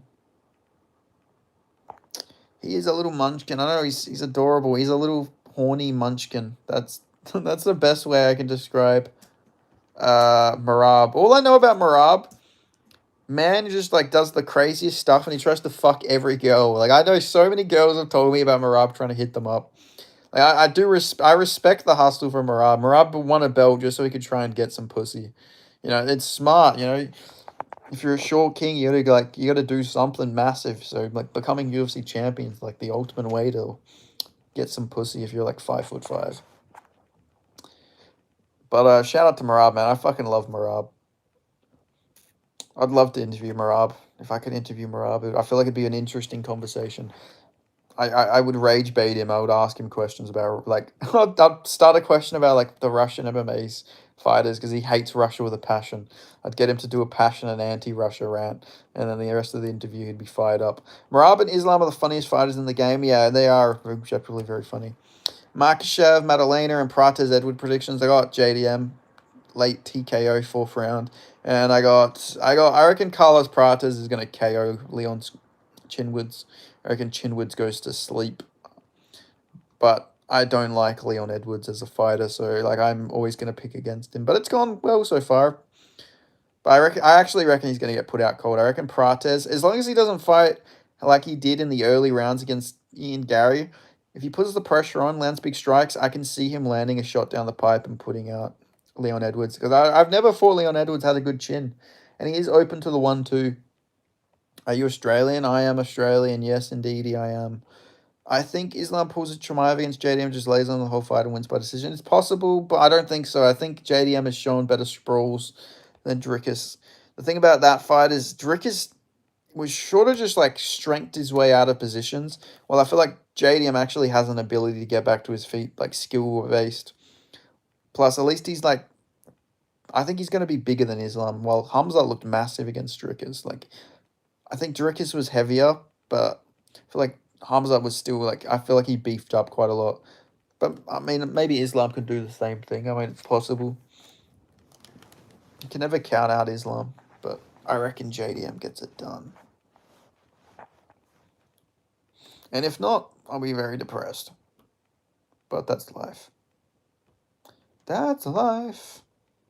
That's what the people say. Flying high in June. Flying high in May. Shot down in June. How does it feel being an Aussie? And Gene Silver barking on Volk's dead body is totally nullified. I'm very happy. Very happy. Like, oh my god, if I had to watch that fucking cunt beat Volk and then bark at him, I would cry. That'd be such a defeated feeling. I'm so glad Diego Lopez won as well. It makes Volk's win age well. Explain why you think JDM has any chance. Explains why you think JDM has any chance against Islam.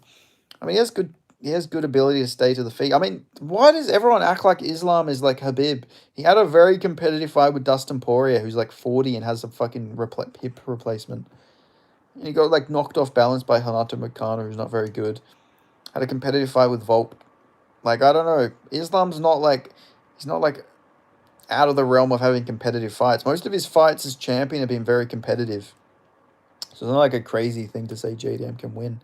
Especially upper weight class, when like these smaller guys are like giving him a lot of problems with like power and like takedown defense. I feel like the size could factor in. I don't think Islam's the very... Like, I feel like the narrative that Islam's a weight bully is like overstated. I don't think he's that big for lightweight. The UFC fan base switch up on fighters so quick. They do, yeah. They do switch up on him quite a lot. You have one shitty performance and then you're a bum. Like, I think Gene Silver's still pretty good. I think he's a very good striker. But, like, everyone's acting like, oh, he's a bum. You know, he won't ever make it to the top 10. Like, he's going to lose his ranking and stuff. He's just an action fighter. Like, no, he's still objectively very good. As much as he's annoying with his, like, fucking Zionist fucking propaganda and him barking all the time, I still think that he's a very good fighter. Like, he's a very good striker. He's like piecing up Diego Lopez in that second round. Diego Lopez just had a crazy chin. But, yeah, everyone acts like he's like a complete bum now. Like, he's going to win his next fight and everyone's going to jump back on the train. It's like what happened with Carlos Prates. After he lost to Ian Gary, oh, he's a bum. Then he beats Jeff Neal and everyone's like, yeah, Carlos Prates, he's the next champ. Like, MMA fans are so unbelievably AIDS. Like, such an AIDS fan base, I swear. But anyway, while you guys are here, make sure you subscribe. Subscribe to the channel. I go live very often. I got Islam winning, but I think JDM indeed is the toughest opponent Islam has faced. I even think JDM is tougher than Ilya because of that size factor. Yeah, it's a very tough fight for both guys. Like, Islam, of course, can win. He's very skilled. He's pound for pound #1 for a reason. But the size and everything is going to be a big factor. 100%. I don't know. A lot of people just say, oh, well, yeah, like, I don't know. There's just fun. Like, MMA fans, the narratives are like pretty switched up. But yeah, if you're new to this video, make sure you hit the like. We got 30 people. 30 people are staying in this video, but you're not clicking the like button. All it takes is 2 seconds to click the thumbs up. You know, give it a thumbs up. Come on. JDM is incredibly. This fucking narrative. JDM is extremely overrated. Old Burns and old Bilal. He did not nearly lose to Bilal. That's just no. It was a 49-46. The judges are fucking stupid. It's probably the weakest resume amongst the current champions. Oh my god. This narrative is so stupid. He arguably won every round. No man, Bilal is solid. Like, I don't get it. I don't get like how you guys, anyone can say Bilal almost won that fight is crazy. He lost every fucking round. He got his shit beat up for every fucking like round. The only round you can give him is the 4th round, and even then you can give that to JDM. Like, you can't say JDM is extremely overrated when everybody underrates him. Every single person who comes to my chat comes here and says JDM is overrated. If everybody says he's overrated, then objectively he's not overrated. He's clearly underrated because everybody thinks that he's overrated. Like, every single chat, every time I do a live stream, somebody comes in here and says JDM's overrated. Yes, but he was tied 2 out of the 3 scorecards. Yes, but the judges are fucking retarded. A judge gave Cheeto Vera the fight against Corey Sandhagen. It would be a robbery. If they gave that to Bilal, it would have been a robbery. So, like, the judges are just stupid. Like, it's just an objective fact. Bedtime says JDM versus Islam is a generational fight. It will be. In the coming years, people will realize it will be a generational fight. I feel like maybe not now, because I feel like JDM could have, like, built his resume up a bit more, but I feel like people are going to realize, like, in a couple years' time, this was, like, a generational type fight. Because I feel like... But right now, obviously, I don't think it is. No, I don't. I feel like if JDM would have built it up even more... To be fair, Burns almost beat Chimaev too. Yeah, Burns almost KO'd Chimaev. Like...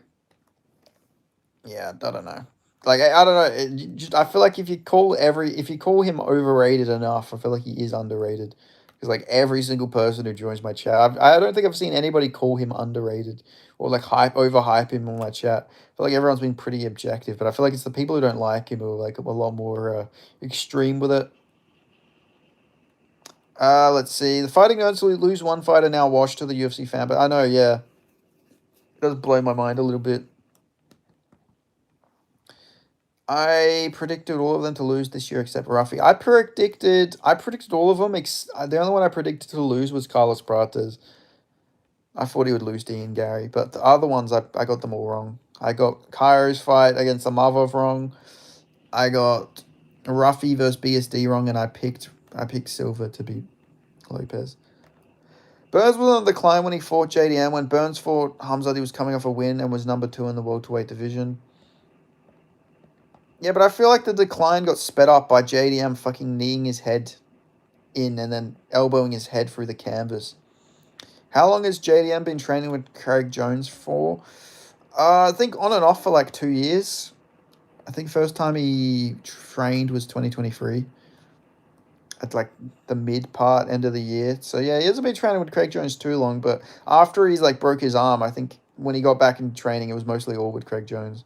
Because I think Craig went to Scrappy MMA quite a bit, because he was in Perth quite a lot over the last couple months when Della was out with his broken arm. I think that's the key for him to keep the belt. Yeah, Craig Jones has been training with Drickus and Tom Aspinall recently too.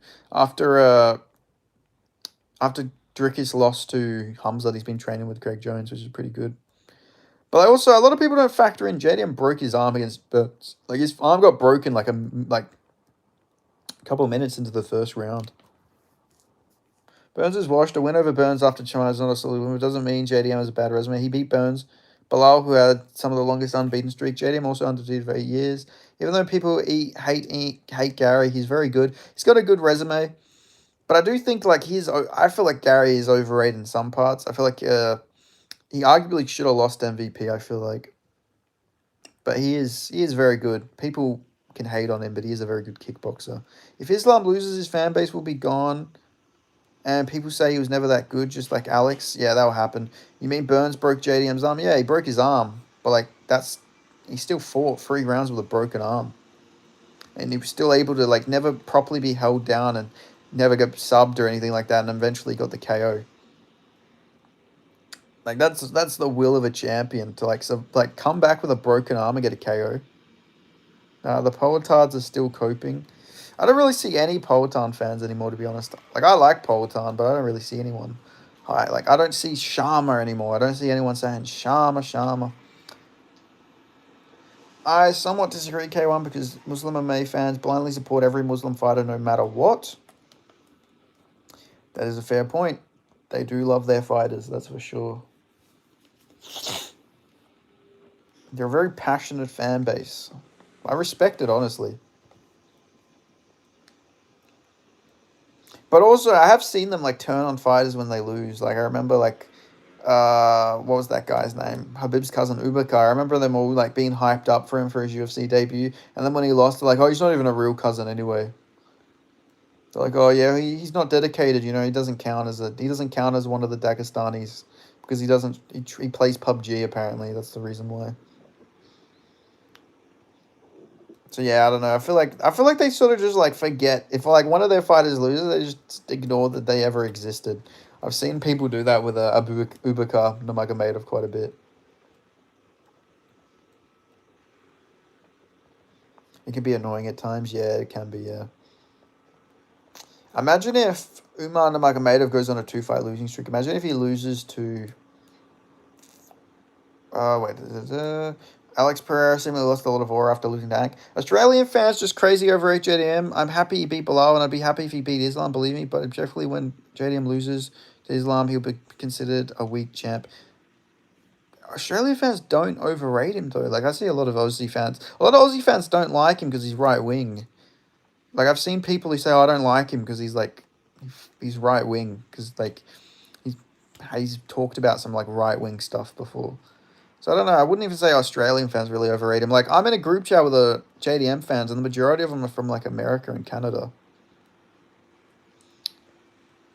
I feel like I don't know. I feel like not many people really overrate JDM. I feel like he's underrated. But when they say dumb shit like Hamza was Drickers was entertaining. Did you say something before Tarzan? I think it got like your message didn't go through. Let me see. No, it didn't. Okay. But yeah, I don't know. I feel like people very much underrate JDM at this point. Like, I've seen people say that he would lose to Ilya. Like, Ilya at the fucking former bantamweight. Like, Ilya is an amazing talent, but he's way too small for welterweight. Like, I seen someone say Gene Silver would beat JDM, and this was like a couple of months ago. Because there was like a clip where he didn't like touch gloves. And like someone was like, Gene Silver would make him pay. Like, no, he fucking wouldn't. JDM would fucking knock Gene Silver the fuck out. He would knock his ass to fucking Israel. I'm probably one of the few people that like both Merab and Umar. I like Merab and like Umar, but I prefer Merab. I like Merab's personality. Plus, I feel like we live a more similar lifestyle. Kenny hates JDM. Kenny's a fucking bitch. Like, all Kenny does is hate on, like, JDM and dick ride fucking Izzy. But little does he know, when JDM and Izzy trained together at Freestyle MMA, a lot of people I know told me that like JDM like beat the fuck out of him, and like like they were doing like hard sparring, and I don't know if he like concussively fucked him up, but he like Izzy had like no answers for the boxing, like all the pressure and stuff like that, which you can sort of see when he fought Strickland. MVP probably beats JDM. MVP's chinny. He'd probably get caught. He'd probably get KO'd, to be honest. Plus, JDM can actually wrestle.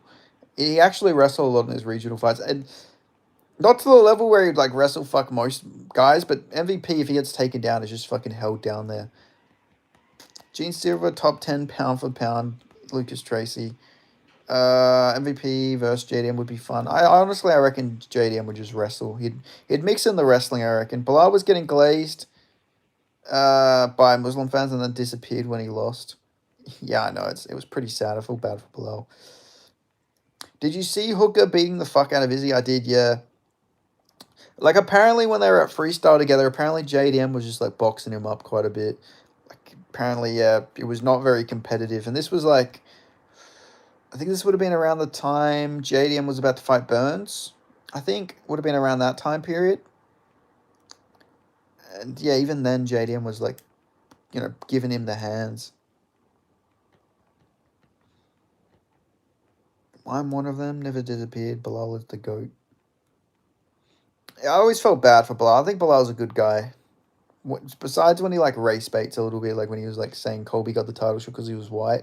But outside of that, I think Bilal's a good guy. Like the whole thing where he adopted that kid from Gaza is like pretty wholesome. So I respect Bilal. I think he gets too much hate. He's not a bad guy. Fights are outside of the JDM fight though. Bilal isn't the most entertaining guy, but the JDM fight was sick. But Bilal is a very good fighter. Bilal does get massively underrated. Even today,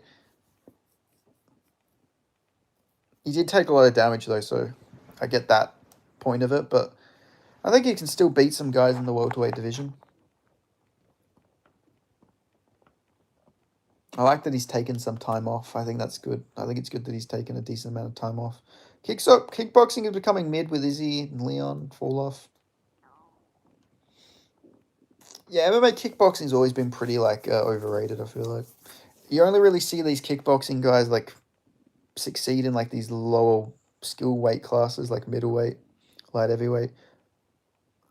Bilal not getting a post-fight speech after losing the title made me respect even more. I'm pretty sure Bilal didn't want to talk afterwards. Red approach to truth lying, their pre-Christian start never produced a lasting republic, just mass killing and slavery ended in rat's plague, and lefties outlasted and survived. Bunch of Christians. Colby versus Uptoro. Like Colby Fighness versus like Toporo? It already happened. Are you asking my thoughts on the fight, or you saying Colby should fight Ilya? I don't know, I'm confused. LMA, Bilal was waiting on the side during the entire JDM interview. Really? I didn't remember that. I remember he didn't... Who would win? Who, Colby Covington? No, Bilal didn't want to do the interview. It's not whether UFC lets you do it or not. Yeah, I didn't think Bilal wanted to do it. He didn't even, like, shake hands or, like, go and congratulate JDM, so I can't imagine he wanted to do a post-fight interview. In fairness, the guy's dream just got like fucking crushed. He just lost his title defense. He lost his only title defense. Like immediately, well, not immediately, but like he didn't even make a title defense after calling Strickland like a non-defending champion. If I'm Trump, I'm paying out of pocket to try and make the biggest super fights possible. Otherwise, that's what I would do. Fuck it, you're like he's a billionaire. Why doesn't he put some of his own money into the event? Just put a couple mil into it. She'll be right. Pereira, your prediction? I got Pereira. Just rewatch it. Bilal was waiting on the side the entire time. Bilal wanted to shout out Palestine and UFC denied him. Alright, let me go look. Let me have a look. Strickland era was fun. I liked watching Strickland beat up Izzy. I was so happy watching that fight. I was so happy. I was like, fuck yes. This is what we want to see. There's even... Oh, fuck. I hate that Fight Pass doesn't show the post-fight interviews unless you watch the entire fucking card. Not here, sorry, but Ankalaev Pereira 2. I got Ankalaev, unfortunately. There is phases to MMA boxing is the max meta now. Yeah, MMA boxing is like the best base for MMA. Me too. Bravo. Bravo. Let me find it. Oh, here he is. All right, let me have a look. Let's have a look at this card. UFC let him shout out Palestine. If they didn't, they would have put the UFC flag on his tail of the tape.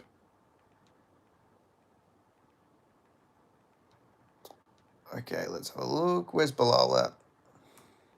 I think Pereira moves up to heavyweight after he loses to Ankalaev. Yeah, that would make some sense. Okay, where does Bilal go after it? Okay, Bilal's moving across.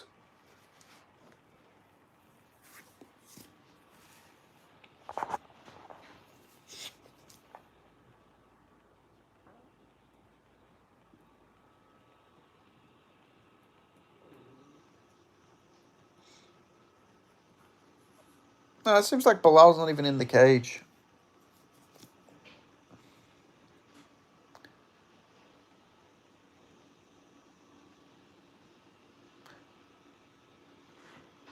And then I would just spam Aspinall vs. Pereira like 5 times. Yeah.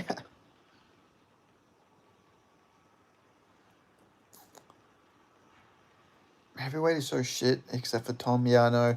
Like, Almeida is a very good grappler, but Almeida has, like, no chin. Imagine if Alex moves up and they give him jail to Almeida on his US heavyweight debut. Yeah, that'd be crazy.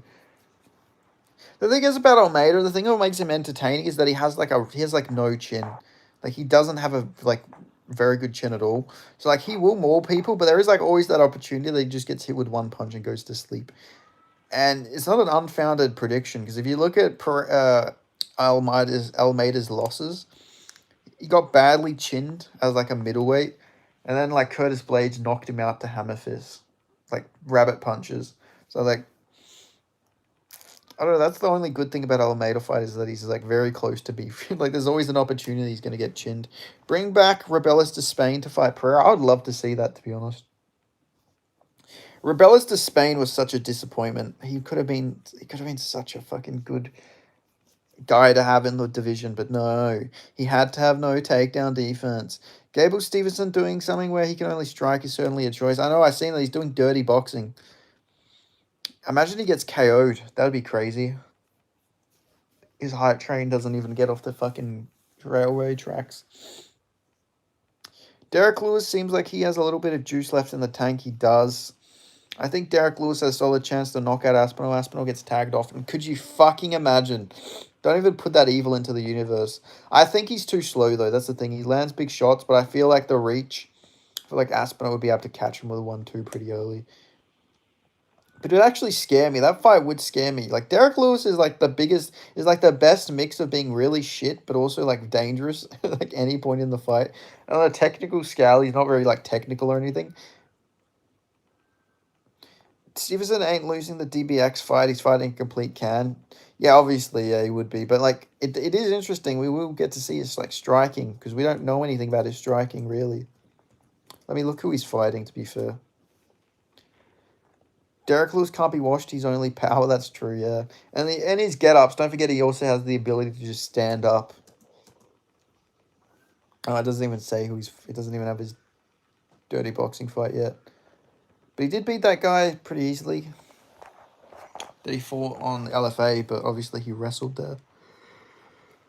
But I think he's just going to dirty fucking clinch. I think he's going to dirty clinch the whole fight. Clinch him up, uppercut him, and beat him up a little bit. That's what I reckon.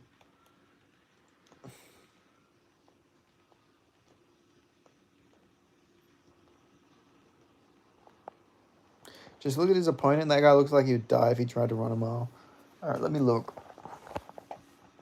Gable Stevenson. News.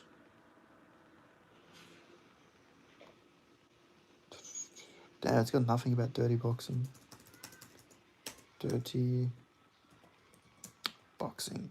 How long until he in the UFC? Probably give it another year. He's a heavyweight. They're going to just push him up there really quickly. But I think he should take some time. So his next fight's in October.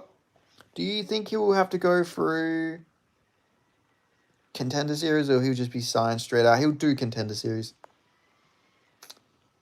Olberg, winning boss. Reyes, free fight, win streak, not impressive. It's not about being impressive, but it's the way he's winning is impressive. Olberg, like, arguably lost to Jan and Volkan Oezdemir. So, like, I mean, so to be fair, Reyes arguably did lose to both of them too. So, but, like, I don't know. I'm not super impressed with Olberg, to be honest. I don't know. There's a part of me that thinks he's just going to get chinned this fight. I feel like he's going to get aggressive and get caught. Why does nobody talk about DDP versus RDR? Probably the most autistic middleweight fight. Oh, I've wanted to see that fight for a very long time. He's fighting Billy Swanson. Isn't that the cunt from fucking Family Guy? Isn't that Joe Swanson's son? Billy Swanson? Sounds familiar. Reyes didn't lose arguably to Jan, though. No, I know he did lose. No, you fucking idiots. I'm saying he arguably lost to Volkan Oezdemir. You know what I meant. Like, you know what I fucking meant. Why are you nitpicking the fucking stupidest shit?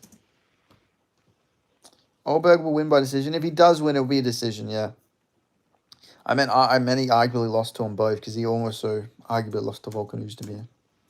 But I'm sure you knew that. Okay, yeah, this guy's been chinned quite a lot. Got chinned third round. Oh my god, this guy's just getting chinned and everything. Got knocked out in BKFC, got knocked out in Muay Thai, got knocked out in MMA, got knocked out in MMA again, got knocked out in MMA. Okay, this guy has a lot of brutal KO losses. And he's very fat. Is Olberg Jewish? No, Olberg's German. Olberg's last name is German. He's German. He's German. He's German and Samoan. He's German and Samoan. Amish. Let me look. Let me look at his full ancestry because they have it on Wikipedia what he is. Oldberg versus Reyes is 5 rounds, right? Reyes might chin him. Yeah, he's got plenty of opportunities to chin him. That's the thing. Oldberg was born in New Zealand to parents of Samoan, Māori, and German descent. His family represented Samoa at the Commonwealth Games. He was raised by a foster family in South Auckland from age of 4. He was twice offered the opportunity to star in the New Zealand version of The Bachelor. Prick. Come on, Reyes. Knock him out. He can't be handsome. You can't be handsome and be about to fight for the UFC championship. Fuck you. Like, fuck you, you prick.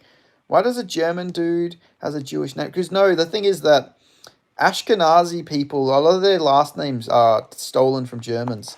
Like, a lot of, like, Stein and stuff like that are actually German names that a lot of Ashkenazi people took as their own names. So now people just assume anyone whose, like, name is Stein or, like, has a Berg in it. Like, a lot of Bergs are Swedish. There's actually a lot of Swedish people who have Borg and Berg in their names. So yeah, like that's the thing with Ashkenazi people. They've taken a lot of names and now like people just associate them names with them. Azamat Mozakana, 36 years old, undefeated knockout artist. He's knocking Rakic. I think he will be Rakic, yeah. Which is a shame because I used to be a big Rakic fan, so it's very disappointing. 41-year-old Jan is not Prive Jan that Reyes went against. That's also very true. And Jan arguably beat Oldberg. Like a very washed, slow Jan after like all these back surgeries and stuff like that. I don't know, just a lot of the fights, you watch Oldberg's fights, and a lot of these fights, he's not really looking impressive. Let's like break it down, all right? Let's go through the resume. Fabio Charant, he came off the KO loss, so he was a bit timid. Didn't look the best, but he did win, clearly. Defon, good win. Nikolai, good win. Ihor, just why? Like, honestly, why? Jung Dun Un, he was actually losing that fight at points. He wasn't looking the best. He gassed out, but he did end up getting a submission. Jan was old when he fought Reyes, LMF. Yeah, but he was in the best run of his career at that point. He beat Izzy in his next fight.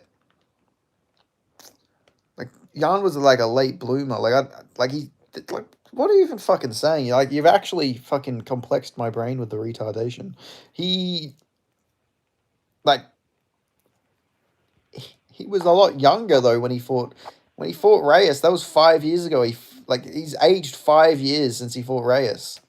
It's not even comparable. Like he might have been old then, but he's now even older now. What do you fucking mean? He didn't just stop aging 5 years ago. He's aged even more considerably. Like he's a lot slower than he was before. Ank barely edged it against Rakic. Oldberg and Reyes are 34th and 5. Both are the same height, weight, and reach. Well, you just got to compare if they got the same schlong size too while we're at it. Ankalaev dominated second and third round. That straight left her Rakic multiple times. Yeah, I thought Ankalaev like sort of clearly beat Rakic. In my opinion, I was a big Rakic fan, but yeah, Ankalaev did clearly just win that fight, unfortunately. But yeah, sorry, I was talking about Oldberg's resume. You look like Jung. He was losing the Jung fight at points. He gassed out, but he did end up getting a submission. Alonzo Menifield just ran out and got chinned. That was a pretty good performance. But then Volkan and Jan Blachowicz is not the best performances. But it's a big step up. We'll see how Reyes does. I don't know. I have a feeling Reyes is going to catch him. I just have a feeling. I can sense it.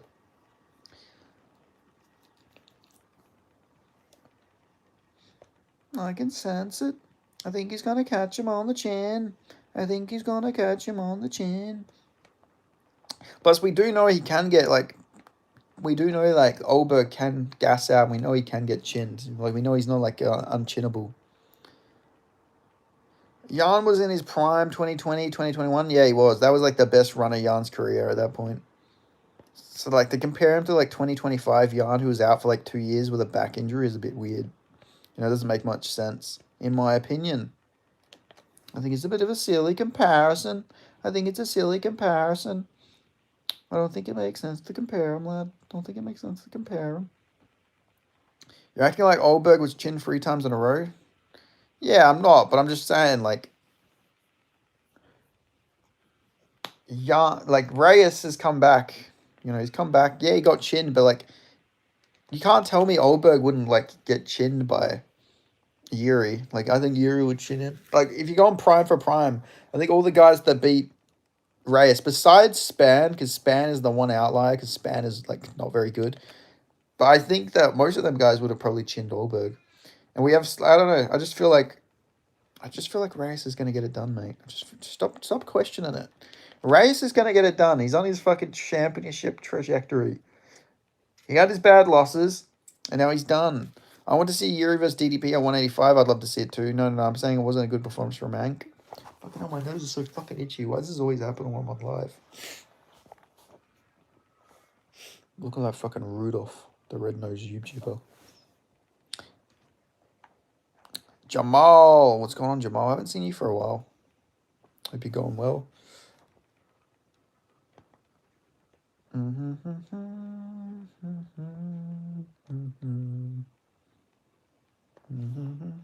Shoulda, woulda, coulda type of shit. Tarzan ropes. What's good, Benny? Not much. Well, a lot is good actually. Life's good. How about you, big balls? How you going? Contender series was fire. It was a good card. It exceeded all expectations. Honestly, didn't think it was going to be that good, but it actually surprised me. Can Jamal Hill come back? I don't think so. I think the difference with like Jamal Hill and Reyes is, I feel like Jamal Hill, I think his downfall is because of his Achilles heel, like his Achilles injury. I think that's honestly the reason why he's like gone on such a big fall off. Plus, he got chinned as well. I think his chin's like deteriorating. He's got badly hurt in all of his fights, and his like movement is so affected at this point. So I don't think maybe Hill can win a fight, but I don't think he'll ever make it to the top 5 or anything like that ever again. I think he's going to be on a big decline. He's taking a lot of damage as well. Because he used to have a granite chin. Like, he was eating shot after shot from Thiago Moises. Not Thiago Moises, Jesus. Against Thiago Santos, against Glover. Now it's like, I don't know, he doesn't take shots the same way, I don't think.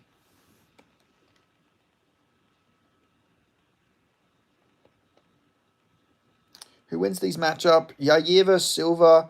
I'd go Silva. Silva versus Murphy. I would probably take Silva. Silva versus Arnold. I'd probably take Arnold Allen.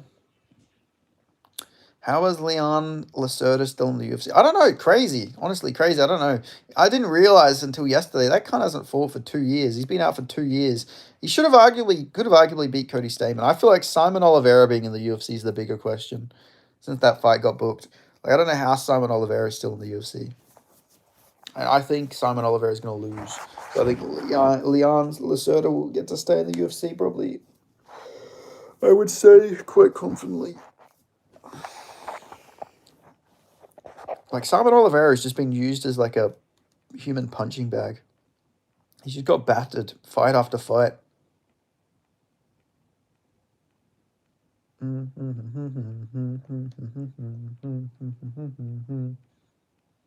The Dana White Contender Series is always good, except for week 1. Week 1 was the only poor week, to be fair, yeah. And that sucks, man. It sucked to see that it sucked to see George Magos lose, but it annoys me more that, like, the fight was so boring, neither got signed, because both were good prospects. So it annoys me neither are in the UFC now. Fucking Radley De Silva. Why did he fight like that? Ruffy versus Alvarez is a sick fight. That should be next. Joel Alvarez is fighting Vicente Luque at welterweight. He's moved up officially. He's officially a welterweight. He's fighting Vicente Luque in Rio, I believe. He's stepping in for Santiago Ponzinibbio, who pulled out, which is so mean. So fucking mean to Luque. You go to give him Santiago Ponzinibbio to then give him fucking Joel Alvarez moving up a weight class who's going to be healthy as a welterweight.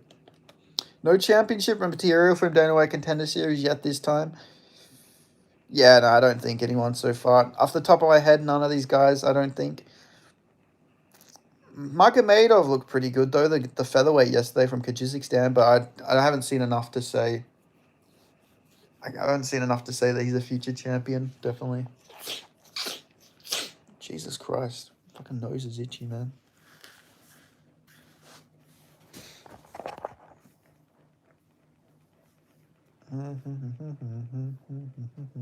Leon Lacerda beat a PFL champion. Who does he beat? Let's have a look.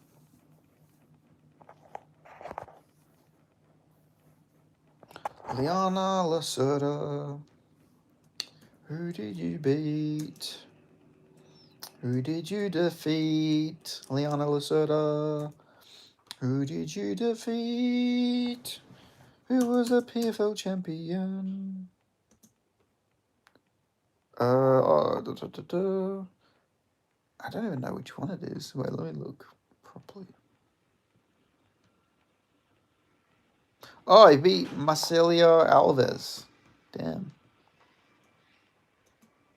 Any early predictions for UFC 320? I have... Yeah, I'll give you my full free early predictions. Why not? I think Ankalaev is going to win.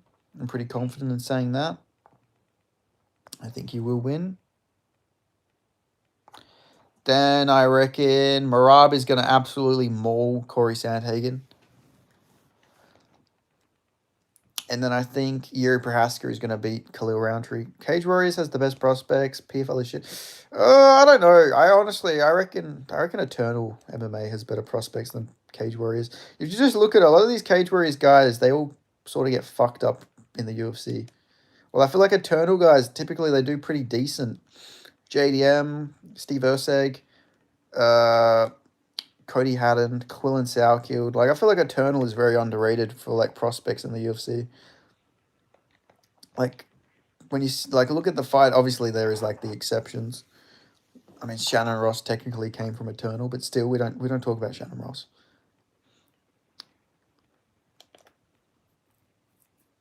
We don't talk about Shannon Ross. Ilya, Ian Gary. Yeah, to be fair, yeah, they're good prospect. But I feel like the majority of Ilya's career was in, like, Brave. But yeah, that's a very good point. That's a very fair point.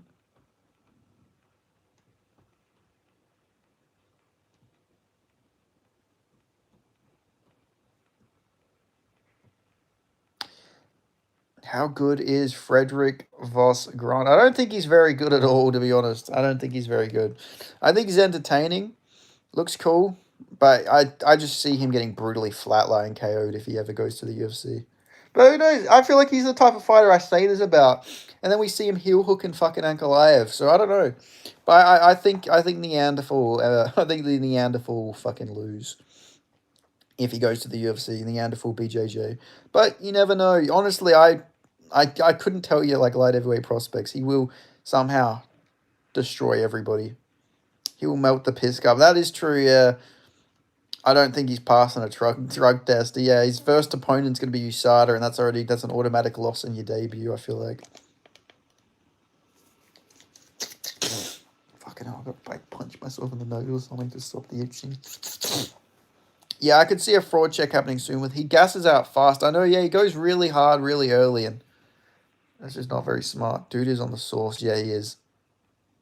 Do you think it is a lock that McGregor makes his return against Chandler? I don't think anything's a lock with Conor McGregor because who knows what his fucking criminal status is going to be by the time that event happens. Who knows if he's going to even be alive when that card happens? Because you never know with Conor McGregor. The guy's like fucking coked up like 24/7, drinking his fucking heart out. So he's either more than likely or not, he could be in prison, could be deported, he could be not allowed into the country, or he could be dead. Like the thing is with Conor McGregor, I wouldn't plan anything too far ahead with Conor McGregor. At most, you should plan like a week ahead for Conor. That's like the maximum I'd plan for Conor McGregor's schedule. You never know what's going to happen with that cunt. But I think he will be. Yeah, I think it's pretty likely Conor McGregor will do it. Iwo Baraneski is the best prospect from this year's Dana White contenders, in my opinion. I didn't think he was going to beat Muhammad Ali. I'm not going to lie to you. I did not think Muhammad Ali was going to get chinned that early. The thing is, I think Muhammad Ali is going to like win a bunch of fights. I think he's going to still become a ranked light heavyweight. Call me delusional, but I think it's going to be one of those wins where like Ion Bataski just turns out to be like an absolute monster. But I think Muhammad Ali will eventually find his way back to the UFC or Dana White Contender Series. Because he was looking good before he got chinned. I know it was like a 20-second KO, but he did buckle in with the leg kicks. His striking looked decent. He just needs to work on his defense. I just can't believe how easily he KO'd Muhammad Ali, to be honest. Thoughts on Sugar saying him versus Corey should be in the White House? Dude should beat at least 2 opponents to get another shot, in my opinion. I agree. He's fighting Sonya Dong, though. That fight should be announced pretty soon. I got told that fight's happening a while ago, and it got signed, I'm pretty sure. Let's see. They were glazing Muhammad Ali on commentary, then got chinned bad. I know. Yeah, I didn't, because I watched it live. I didn't actually listen to the commentary. I went and rewatched, and I was like, damn, they were really sucking his fucking cock, weren't they? I feel like the worst base for MMA is getting overhyped on Day White Contender Series by the commentary, and then you get badly chinned out cold. Seems to be something that happens quite often. It's quite the common occurrence, isn't it?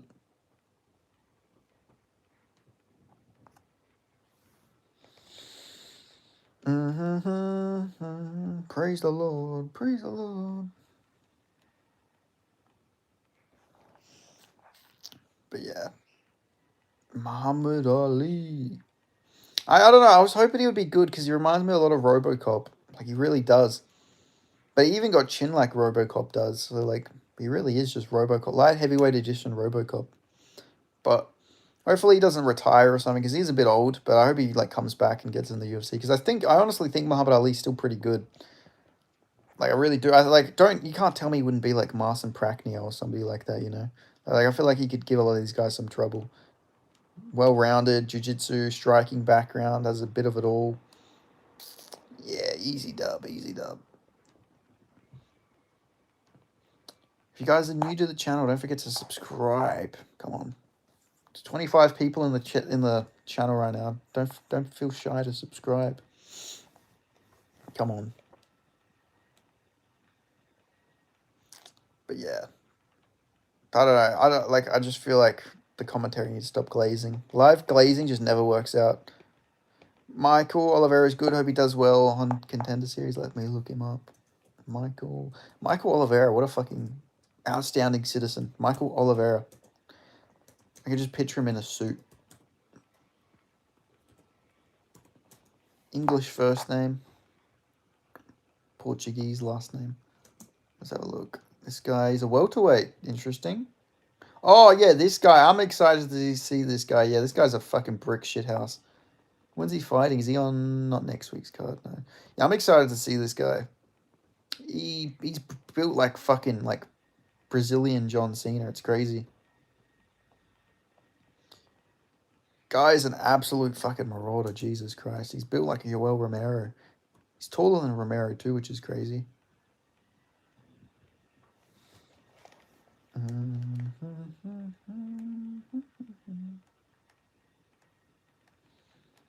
Okay, let's watch some... I'm going to watch some Michael Oliveira highlights. Because the guy... I don't think I've actually properly watched him before. But he looks like he'd be a fun fighter. Let's see how he fights. Might as well do some early study.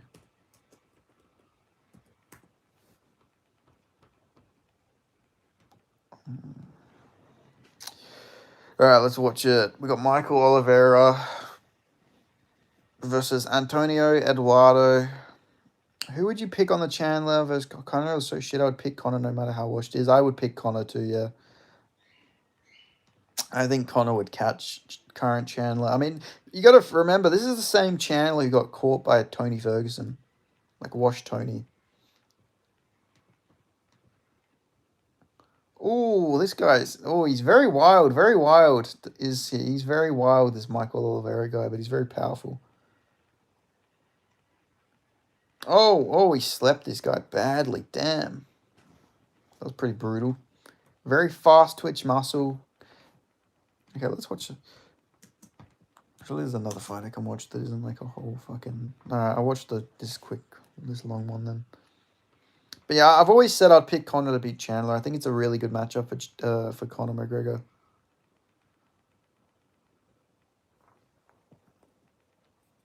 I just don't... like, Chandler could wrestle, but then Chandler's going to gas. And if Chandler gasses... Like, imagine being gassed in front of Conor McGregor, who's not known for his gas tank. I feel like Conor is going to, like... His face is going to light up and he's going to land big combos on you. But Conor's takedown defense is pretty decent. People overrate how bad it is. It's actually pretty decent. The guy stuffed to Habib's, like, initial shots in the first round. Did get taken down by Poirier, though. But Poirier had the striking to like throw him off, I feel like.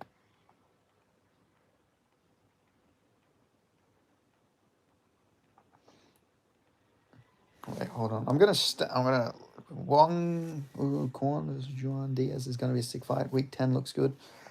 Yeah, there's pretty decent prospects coming up. Marwan Rahiki's fight's pretty soon. I'm just gonna order myself food real quick. I'll be back on the stream in like 30 seconds.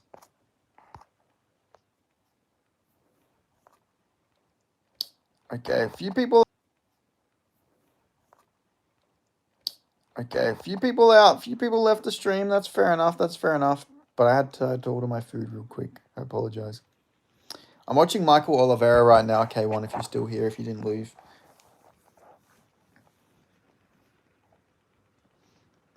Seems like a very fun striker. Very powerful guy.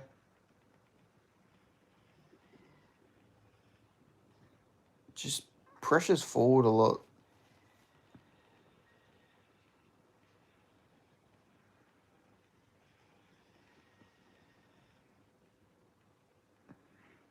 Don't like how he leaves his hands down a lot, though. That's something I noticed with Oliveira. He doesn't... His defense is like... He's right there to get hit.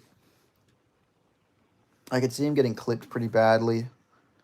But maybe he's got a good chin. He's undefeated, so... Let's see how he takes some shots if this guy lands anything on him. Good jab there. Yeah, good leg kick. He's got some decent kicks, Del Oliveira.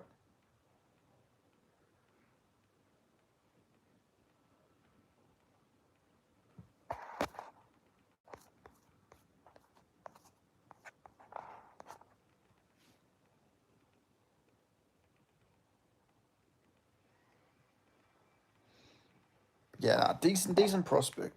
Decent prospect from what I'm seeing, but...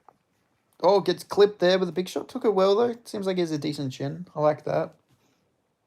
He could be someone. I reckon. I'm going to speed this fight up, though. I feel like it probably gets more entertaining. Oh, yeah, I poked him. Okay, there was an eye poke. Is there like a finish in this fight? It goes to a decision. Okay. Ooh, very wild at moments, I'll say. Very wild. But you can work on that.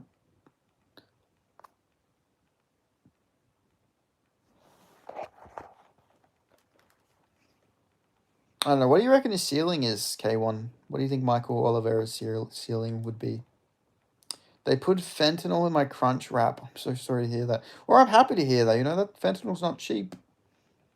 So that, you know, you could sell that for like market value and you could get a nice profit if you didn't pay for it. So you always got to remember, you know, capitalism, my friend. It's beautiful. It's a beautiful thing. You know, you get drugs in your food, you go and sell that and make them even better. Oh, no wonder it tasted delicious. Oh, you ate it. All right, you're not making a big buck from it, but that's still nice. Mongoose Khan, he left one after he lost to Fabio Deandra, but still got a shot on Dana White Contender Series. Yeah, I remember you telling me about that. Hopefully we get Fabio Deandrade a shot soon. That'd be cool. China is bringing new fentanyl into this UFC that is narcon resistant. Damn. We're going to have the cartels versus the CCP soon if that keeps up.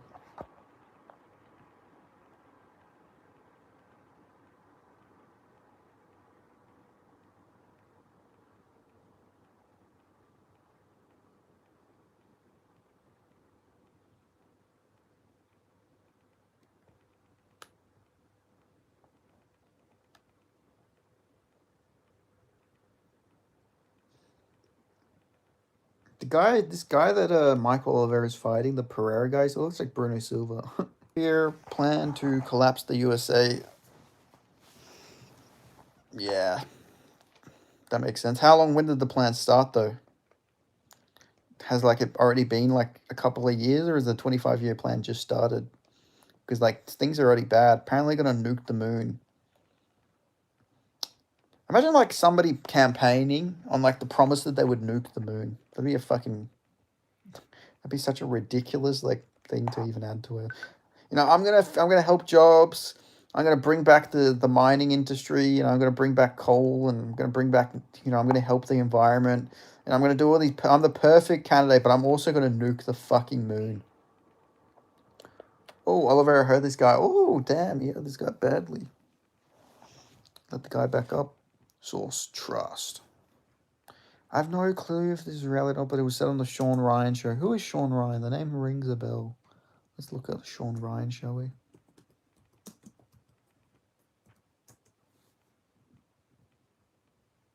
Did you know NASA crashed a rocket into the moon? I did not know that.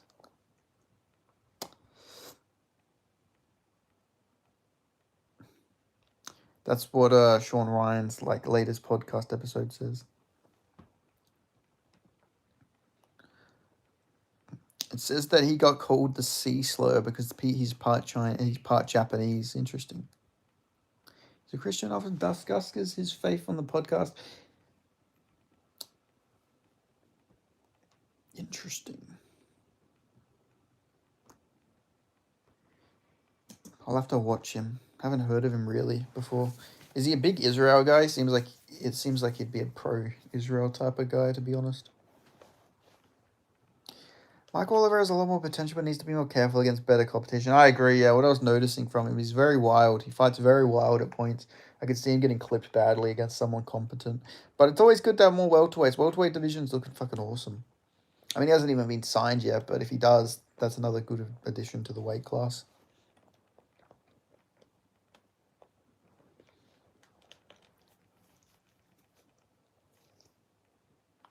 Like, I swear, welterweight's got to have the most fighters. There's like 90 welterweights, I swear. Almost 100. I remember one point in time, welterweight had some of the biggest meme fighters. There's a point where like Dean Barry, Mike Jackson were all like, and like more people like Mickey Gall, CM Punk maybe. I don't think he was signed at the same time, but like there was a lot of meme fighters in the UFC at the same time in the welterweight division. Such a meme division because it's like the average man weight. So you can get you get all sorts of different types of people fight at welterweight.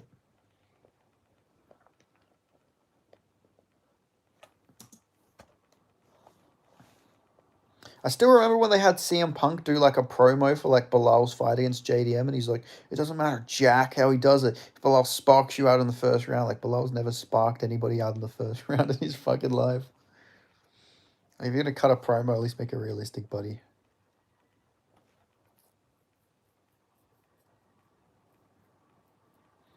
Got 25 people. Who wins 100 Brock Lesnar's, one gorilla? 100 Brock Lesnar's would fucking. All they'd need to do is piss on the gorilla, and the piss would burn through and kill the gorilla. So they would just need you just need like 4 Brock Lesnar's to like hold him down, and then you'd need to piss on him. More JDM glaze. That's more like Bilal slander, if anything. Like Bilal would never spark him out cold in the first round. Like, the fuck are you talking about? I'm not politically inclined, but if you answer that a certain way, you're most likely liberal. Did I pass? Which way did I word it? Did I get the liberal passing, or did I fail the liberal test?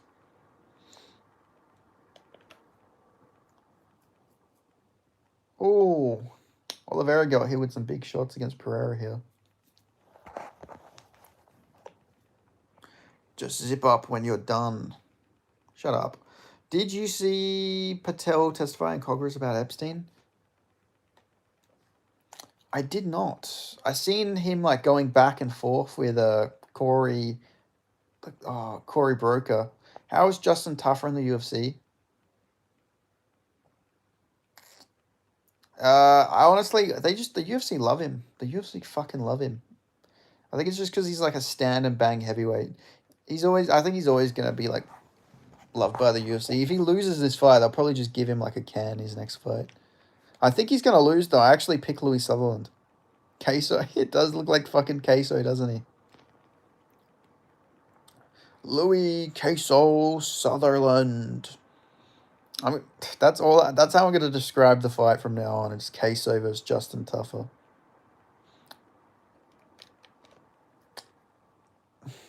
Justin Tuffer's about to get put out cold by Queso. Damn, Michael Oliveira started beating the fuck out of Pereira in the second round, like badly. Sort of looking like Jeff Neal versus Bilal. Just stuffing the takedowns and beating him up. Reminds me a lot of Jeff Neal, Michael Oliveira. Justin Tuffer punches him. The liberal answer is the Griller. You're banned. Yeah. The one clip I seen of Queso was him like he did like a fast food like it was like some fast food game thing where you have to guess where all the fast food is, and he got 100%. It was the fattest fucking thing I've ever seen in my life. It was like the most it was just so unbelievably morbidly obese. He got every single fucking burger right. Carlos Felipe got sent to ACA. Yeah, he's been doing pretty shit there lately, hasn't he? Like, I remember he won some fights and then he lost a bunch, didn't he? People forget though, Carlos Felipe should have lost to Justin Tuffer. Queso is such a golden retriever of a human being. Yeah, I feel bad for him. He gets bullied quite a lot, but it's quite funny. He's like MMA Joey if he wasn't a fucking degenerate piece of shit, to be honest.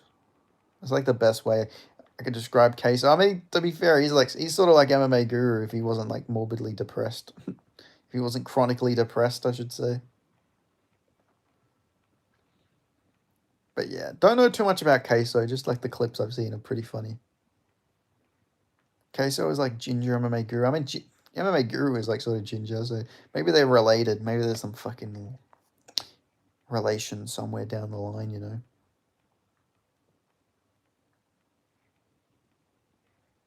He's even built like Guru, or is he really tall? I remember there used to be a channel I used to watch. Can't remember the name of it now. I think one of their names was like Matt Stoney or something like that. It was like a guy and he was just like a massive eating channel and he was just so skinny. He was like a half white, half Asian dude. I haven't seen that guy for a while. Yeah, they're both like they're both like 6'2" and like 250. Carlos Felipe just broke his 4-5 losing streak. Yeah, respect to him. I respect that he hasn't given up. He's such a fun fighter. Carlos Felipe always had banger fights. He just wasn't very good. Like, he lost to Arlovsky.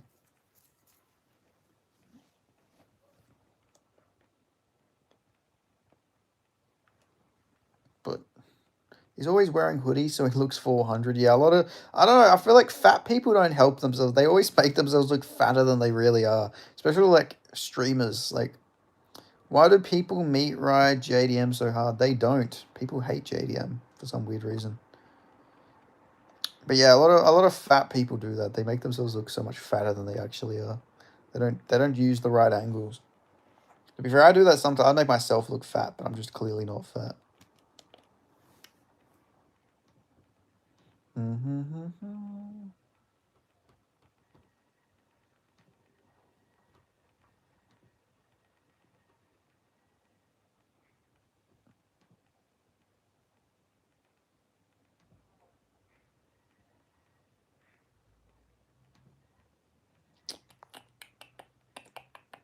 How long is my food going to take?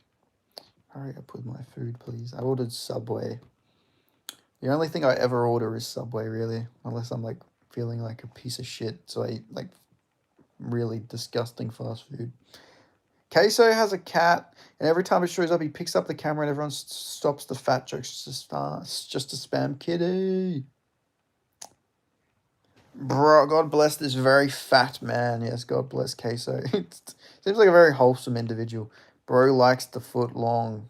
Yeah, man, why not? Don't diss it. Don't diss it. JDM just turned 29 a few weeks ago. He could be champ for a long time. I hope so. Really hope so.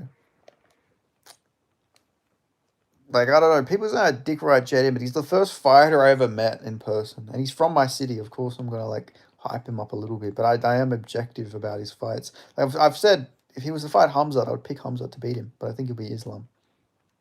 You know, I am objective.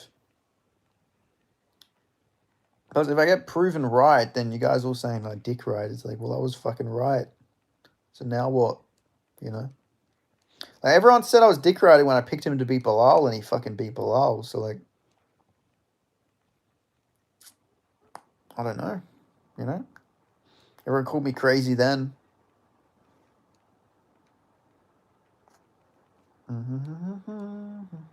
Where are you even from, Narrative Combat? I can't even remember. I think I asked you last stream. Did you even say where you were from?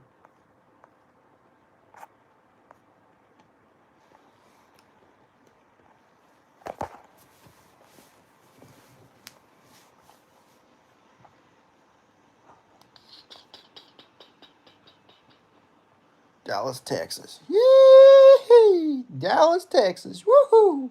Yay! I'm from Dallas, brother. USA, USA, USA.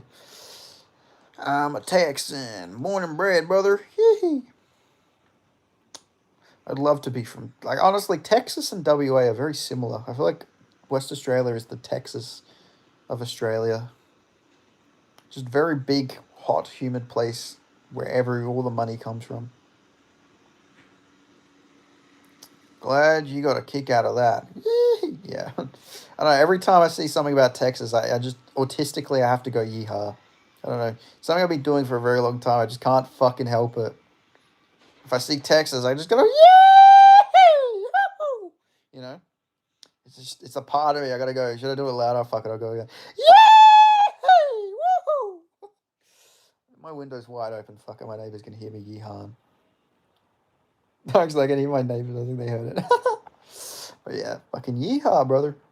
From Texas. Woohoo! I'ma yell at it. Yee! I'ma go. Like, reminds me of when like Conor McGregor was like did a press conference with Cowboy. Like, not when they were meant to fight, but when like Conor was like first coming up. He was at a press conference with Cowboy, and him and Cowboy were like going back and forth. And he was like, yay! Like, he just went like that, just out of nowhere. He's like, yeah! And then like Cowboy just like sort of shut up after that.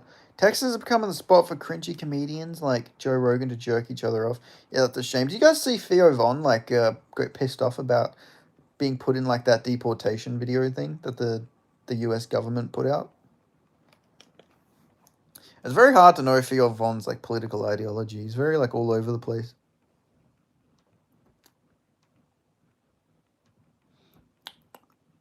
I feel like it just depends on who Theo Von has interviewed that day. I like Theo Von. Theo Von's like a very wholesome guy. I got told I'm very similar to Theo Von.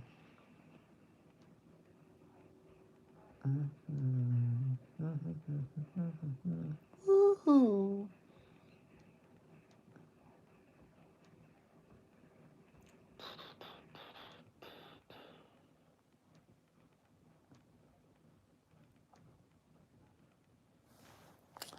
Yeah, I don't know. It seems like Texas. It seems like all of California is moving to Texas. Is that the right assessment? Because I've heard a lot of like Californians leave California, then go to Texas.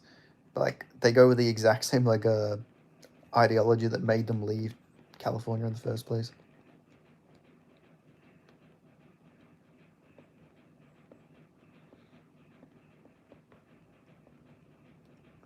But I don't know, I'd love to live in Texas. Texas would be sick to live in. Just like shoot guns and eat steaks. I'd dress like a cowboy too, just cause.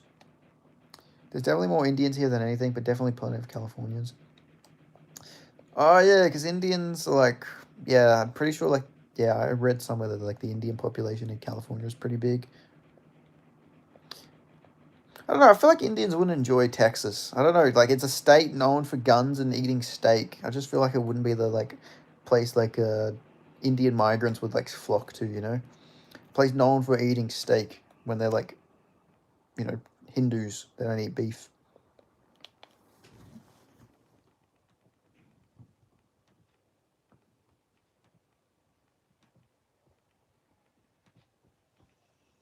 And it blows my mind. Blows my mind. Unlike most people in like tech, like what's the demographics of Texas? Isn't Texas like majority minority? Isn't like the Hispanic population almost higher than the white population? I swear that's a thing. Let me have a look. Demographics.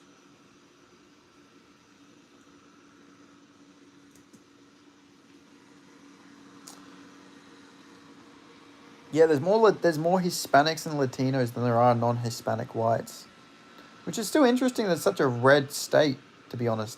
Given that I know like a lot of Latinos do vote Republican, but it surprises me that it's like stayed Republican for so long. Hispanics are more conservative than the whites in Dallas. Yeah, that makes sense. That does make sense. I mean, yeah, that I mean, the most, like, conservative, like, far-right person is, like, part Mexican, so, you know, makes sense. What's the ancestry? Yeah, 1.9% of people in Texas are Indian. 8.1% are German, 7.9% are English, 5.8% are Irish, 4.6% just identifies American. Salvadorian, wow, there's a big Salvadorian community there. Puerto Ricans, Polish, wow, almost 1% Polish. Filipinos, damn, there's some very random communities I wouldn't expect in Texas, to be honest.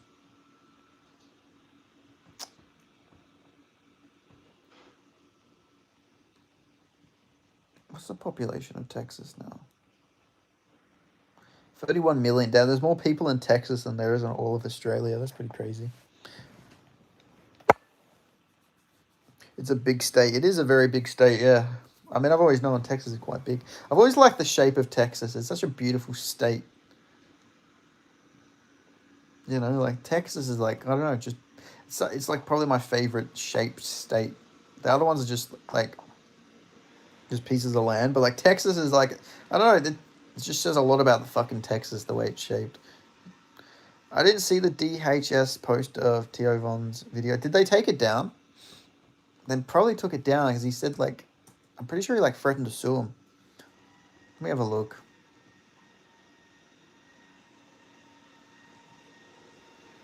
Woohoo! I wanna let it go. Woohoo!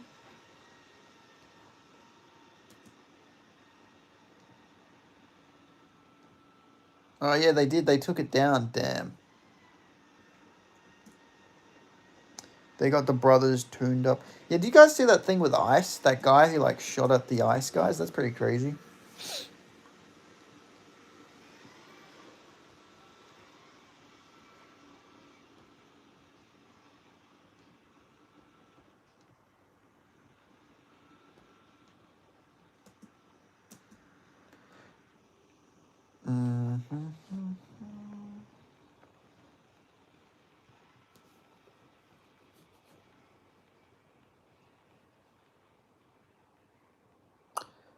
Hello, bye, Bond. How you doing? Is that a poodle? It's a very cute dog. Very cute dog. I like the dog. By Bell Bond, so not by Bell Bond. Very cute dog. I like it. I like it a lot. Hope you're going well today.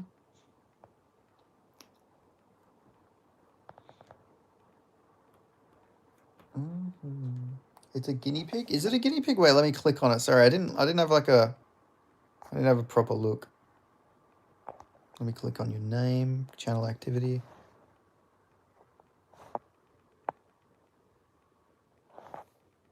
Is it a guinea pig? Man, I'm blind. I swear, I thought it was a fucking dog. I think, wait, I gotta zoom in on this shit. I feel like you're fucking with me. Let me have a look.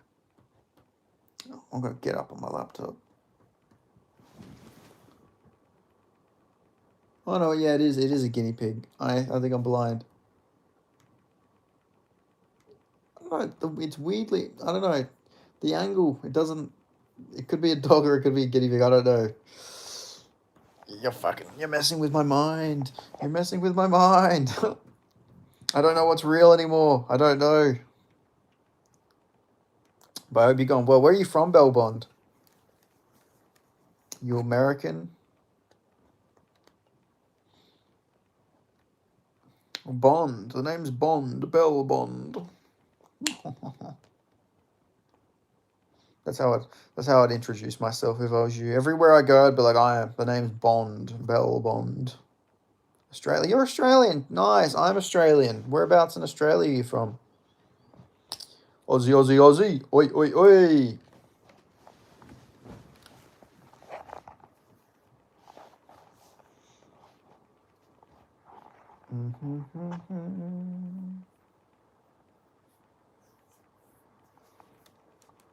Oi, oi, oi. Shout out the Aussies. Hey, you gave me an oi, oi. You got to subscribe, surely, Bellbond. You know, Aussies got to stick together, mate. We got to fucking stick together. Originally Melbourne, but now in Queensland. Nice, nice. Very nice. I've always wanted to go to Queensland. I feel like Queensland would be home to me. When is Volt going to fight next? Probably February. They're doing a Sydney card. So it will probably be February, I reckon. I bet this guy Clays is chicken too. Shut up. Where are you from? I'm from Perth. I'm from WA. West Aussie.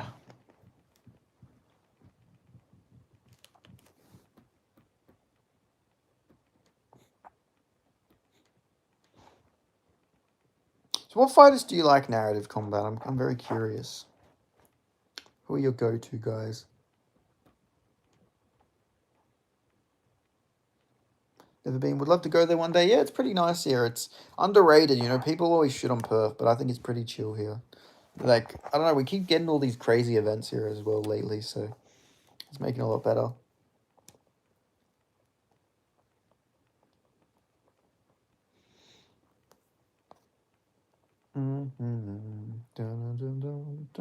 So how old are you, Bell Bond, anyway?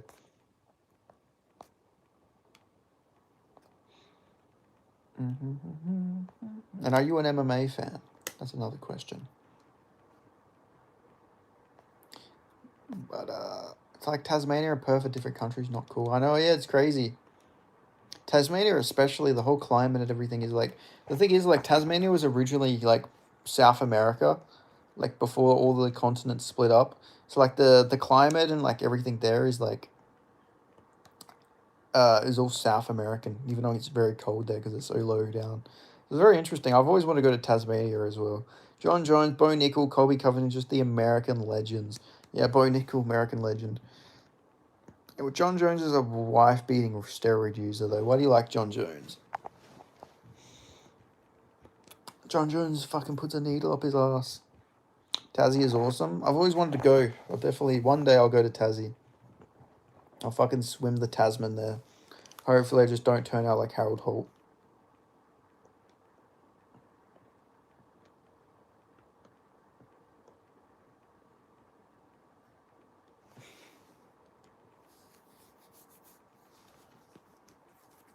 Holy shit. Lol. Lol. I'm curious, Bell Bond, are you a guy or a girl? Because I'm not sure what. Because is Bell short for something or is Bell your actual first name? Tasmanian Devil is all I know about that place. The Tasmania used to have their own tiger, actually. There used to be a Tasmanian tiger that is apparently extinct, but a lot of people think that there's still some around that is hidden somewhere.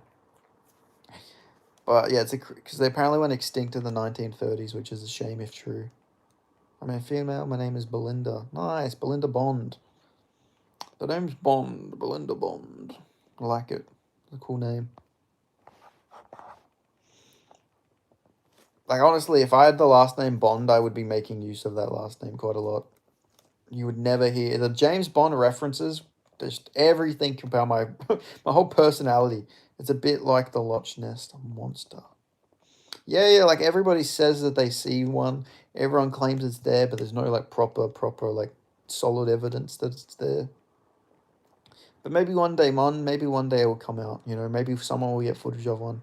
Like there's videos of people saying, look, there's a Tasmanian tiger, but they look altered. And now with AI and everything, it's going to make it a lot harder to find out what's authentic and what's not.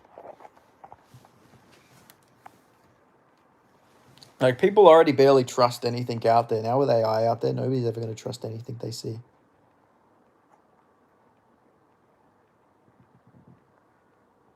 Very true. Yeah, definitely. So what are your hobbies, Belinda? What do you like to do? Or what type of videos do you like to watch on YouTube?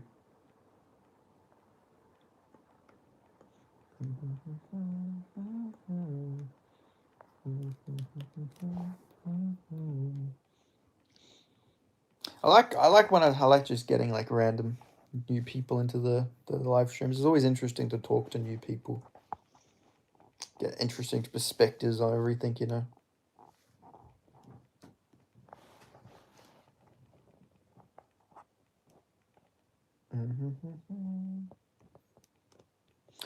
What's your guinea pig's name, Belinda? I'm very curious. Or your dog. I don't know. Still the jury's not out yet. You should shave your head. I'm not going to shave my head. Fuck you. I wouldn't be surprised if Trump tries to convince Daniel to let Jones fight. He probably will. Yeah, I could see it. Piggy. Nice. That's a nice name. Piggy the guinea piggy. Or Piggy the pug. So I'm still not convinced.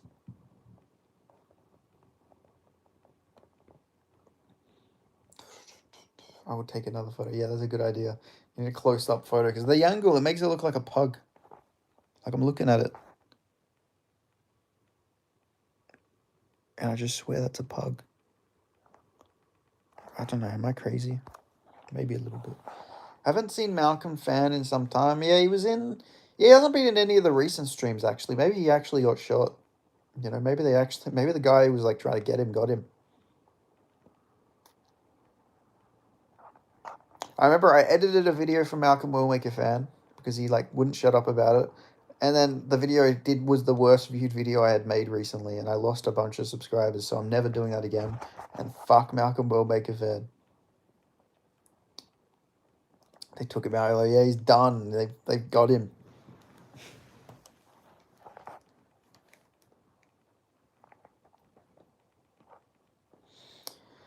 Finally, his days of degeneracy is over. Malcolm Will Make a Fan we've caught and compromised to a permanent end. Malcolm Will Make a Fan. Shout out to when John Cena fucking was the one to announce Osama bin Laden being assassinated. To this day, one of the like most wildest, most American things is John Cena being the one who like announced it. Oh no! What did my friend just sent me? Lana the fucking plug video, I think. Oh no! What's this video?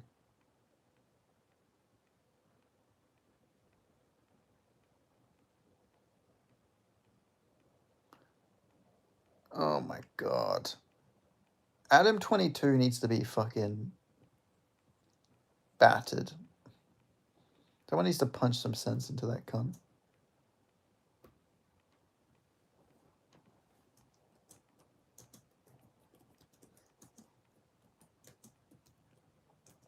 Like I single-handedly blame Adam 22 for the degeneracy of the West. It's all his fault.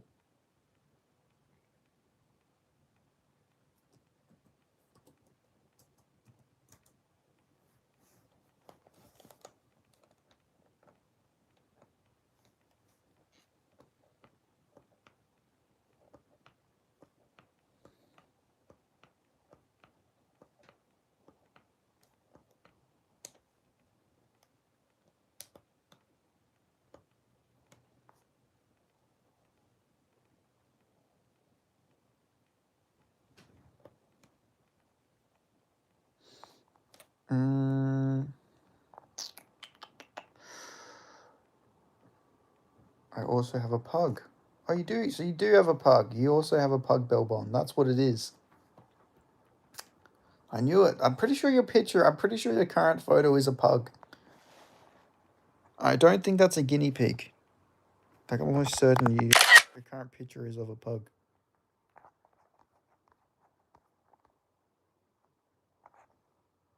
It is. It's a fucking pug. I took a screenshot. I looked at it. It's a pug. You were. The photo the whole time. It was a pug. I thought it was.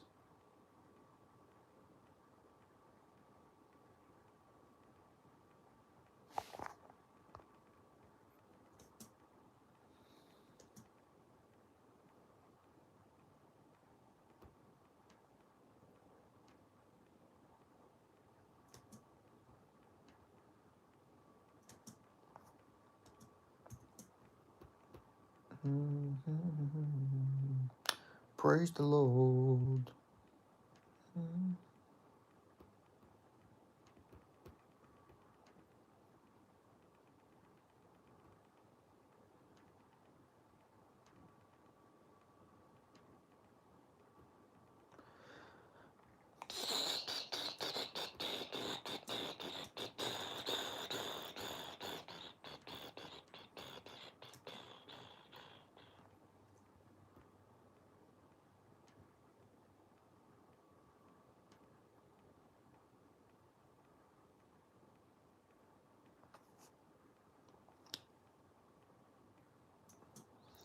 Is anyone else's like entire Instagram feed just Nick Fuentes?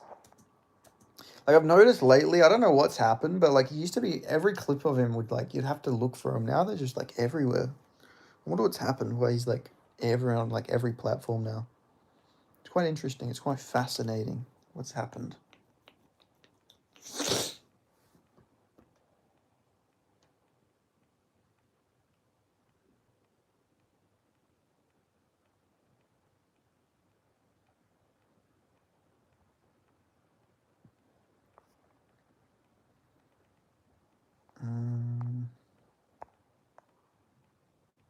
Instagram has diagnosed you as a racist. Yeah, that happened ages ago though, but even then before, they didn't used to have him on everything. I low-key want to see Jones fight on the White House card. I would too, but I don't think Dana is a big fan of the idea. He's a bit of a loose cannon to have. Unless they did, if they did Jones and Connor on the same card though, that would be quite sick. But I don't think they would do that. But I feel like a White House card is like the biggest card you can do, so like why wouldn't you have them both on there? Only thing is it's going to be a private event, so like UFC fans would be able to watch the fight. I don't know. I'm mixed. I have mixed feelings about the White House event because like actual UFC fans won't get to watch these fights live because it'll be like a private event with all these like celebrities and like politicians. Like Ted fucking Cruz. I don't know why I'm picking him of all people. He'll get to watch this fight, but like your average like massive hardcore MMA fan, he won't even get to watch these fights. You know, there's no justice in this world. I don't know why I singled out Ted Cruz of all people. But still, you guys get the point. Like, did Dan Crenshaw get to fucking watch the event? You know how disappointing that is?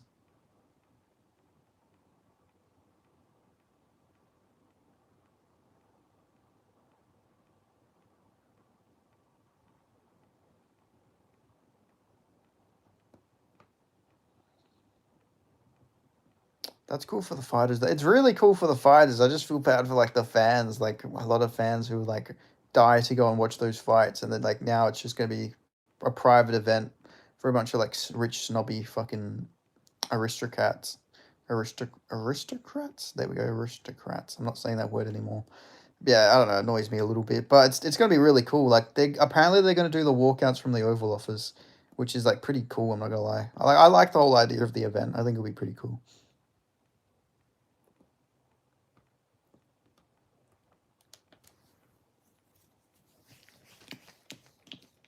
Oh my god. Yes, the dust knows. Theo Von going to be sitting front and center come the prelims of the UFC White House. He will be somehow. You're going to see Theo Von. He's going to be their first fight of the night. I don't know. There's a lot of things that interest me about it. Like they're apparently doing the cage outside, so it's going to be like it's. I don't know. There's a lot of like interesting factors that go into the card. I feel like. I'm just fascinated to see how it turns out. Theo Von going to legally stream it for us. He will. Theo is a man of the people.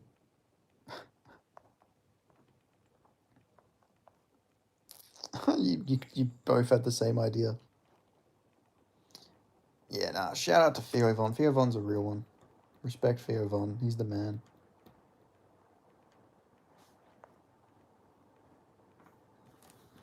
Oh my god, and God.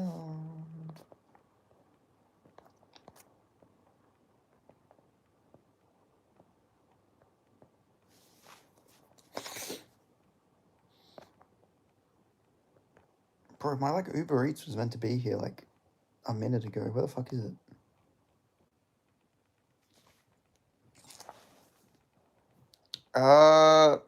I haven't watched it yet actually, Mixed Martial Arts. I'm actually because I'm gonna leave the stream for my lunch. I'll actually watch it while I'm eating my Subway. Because I said I was gonna watch it earlier.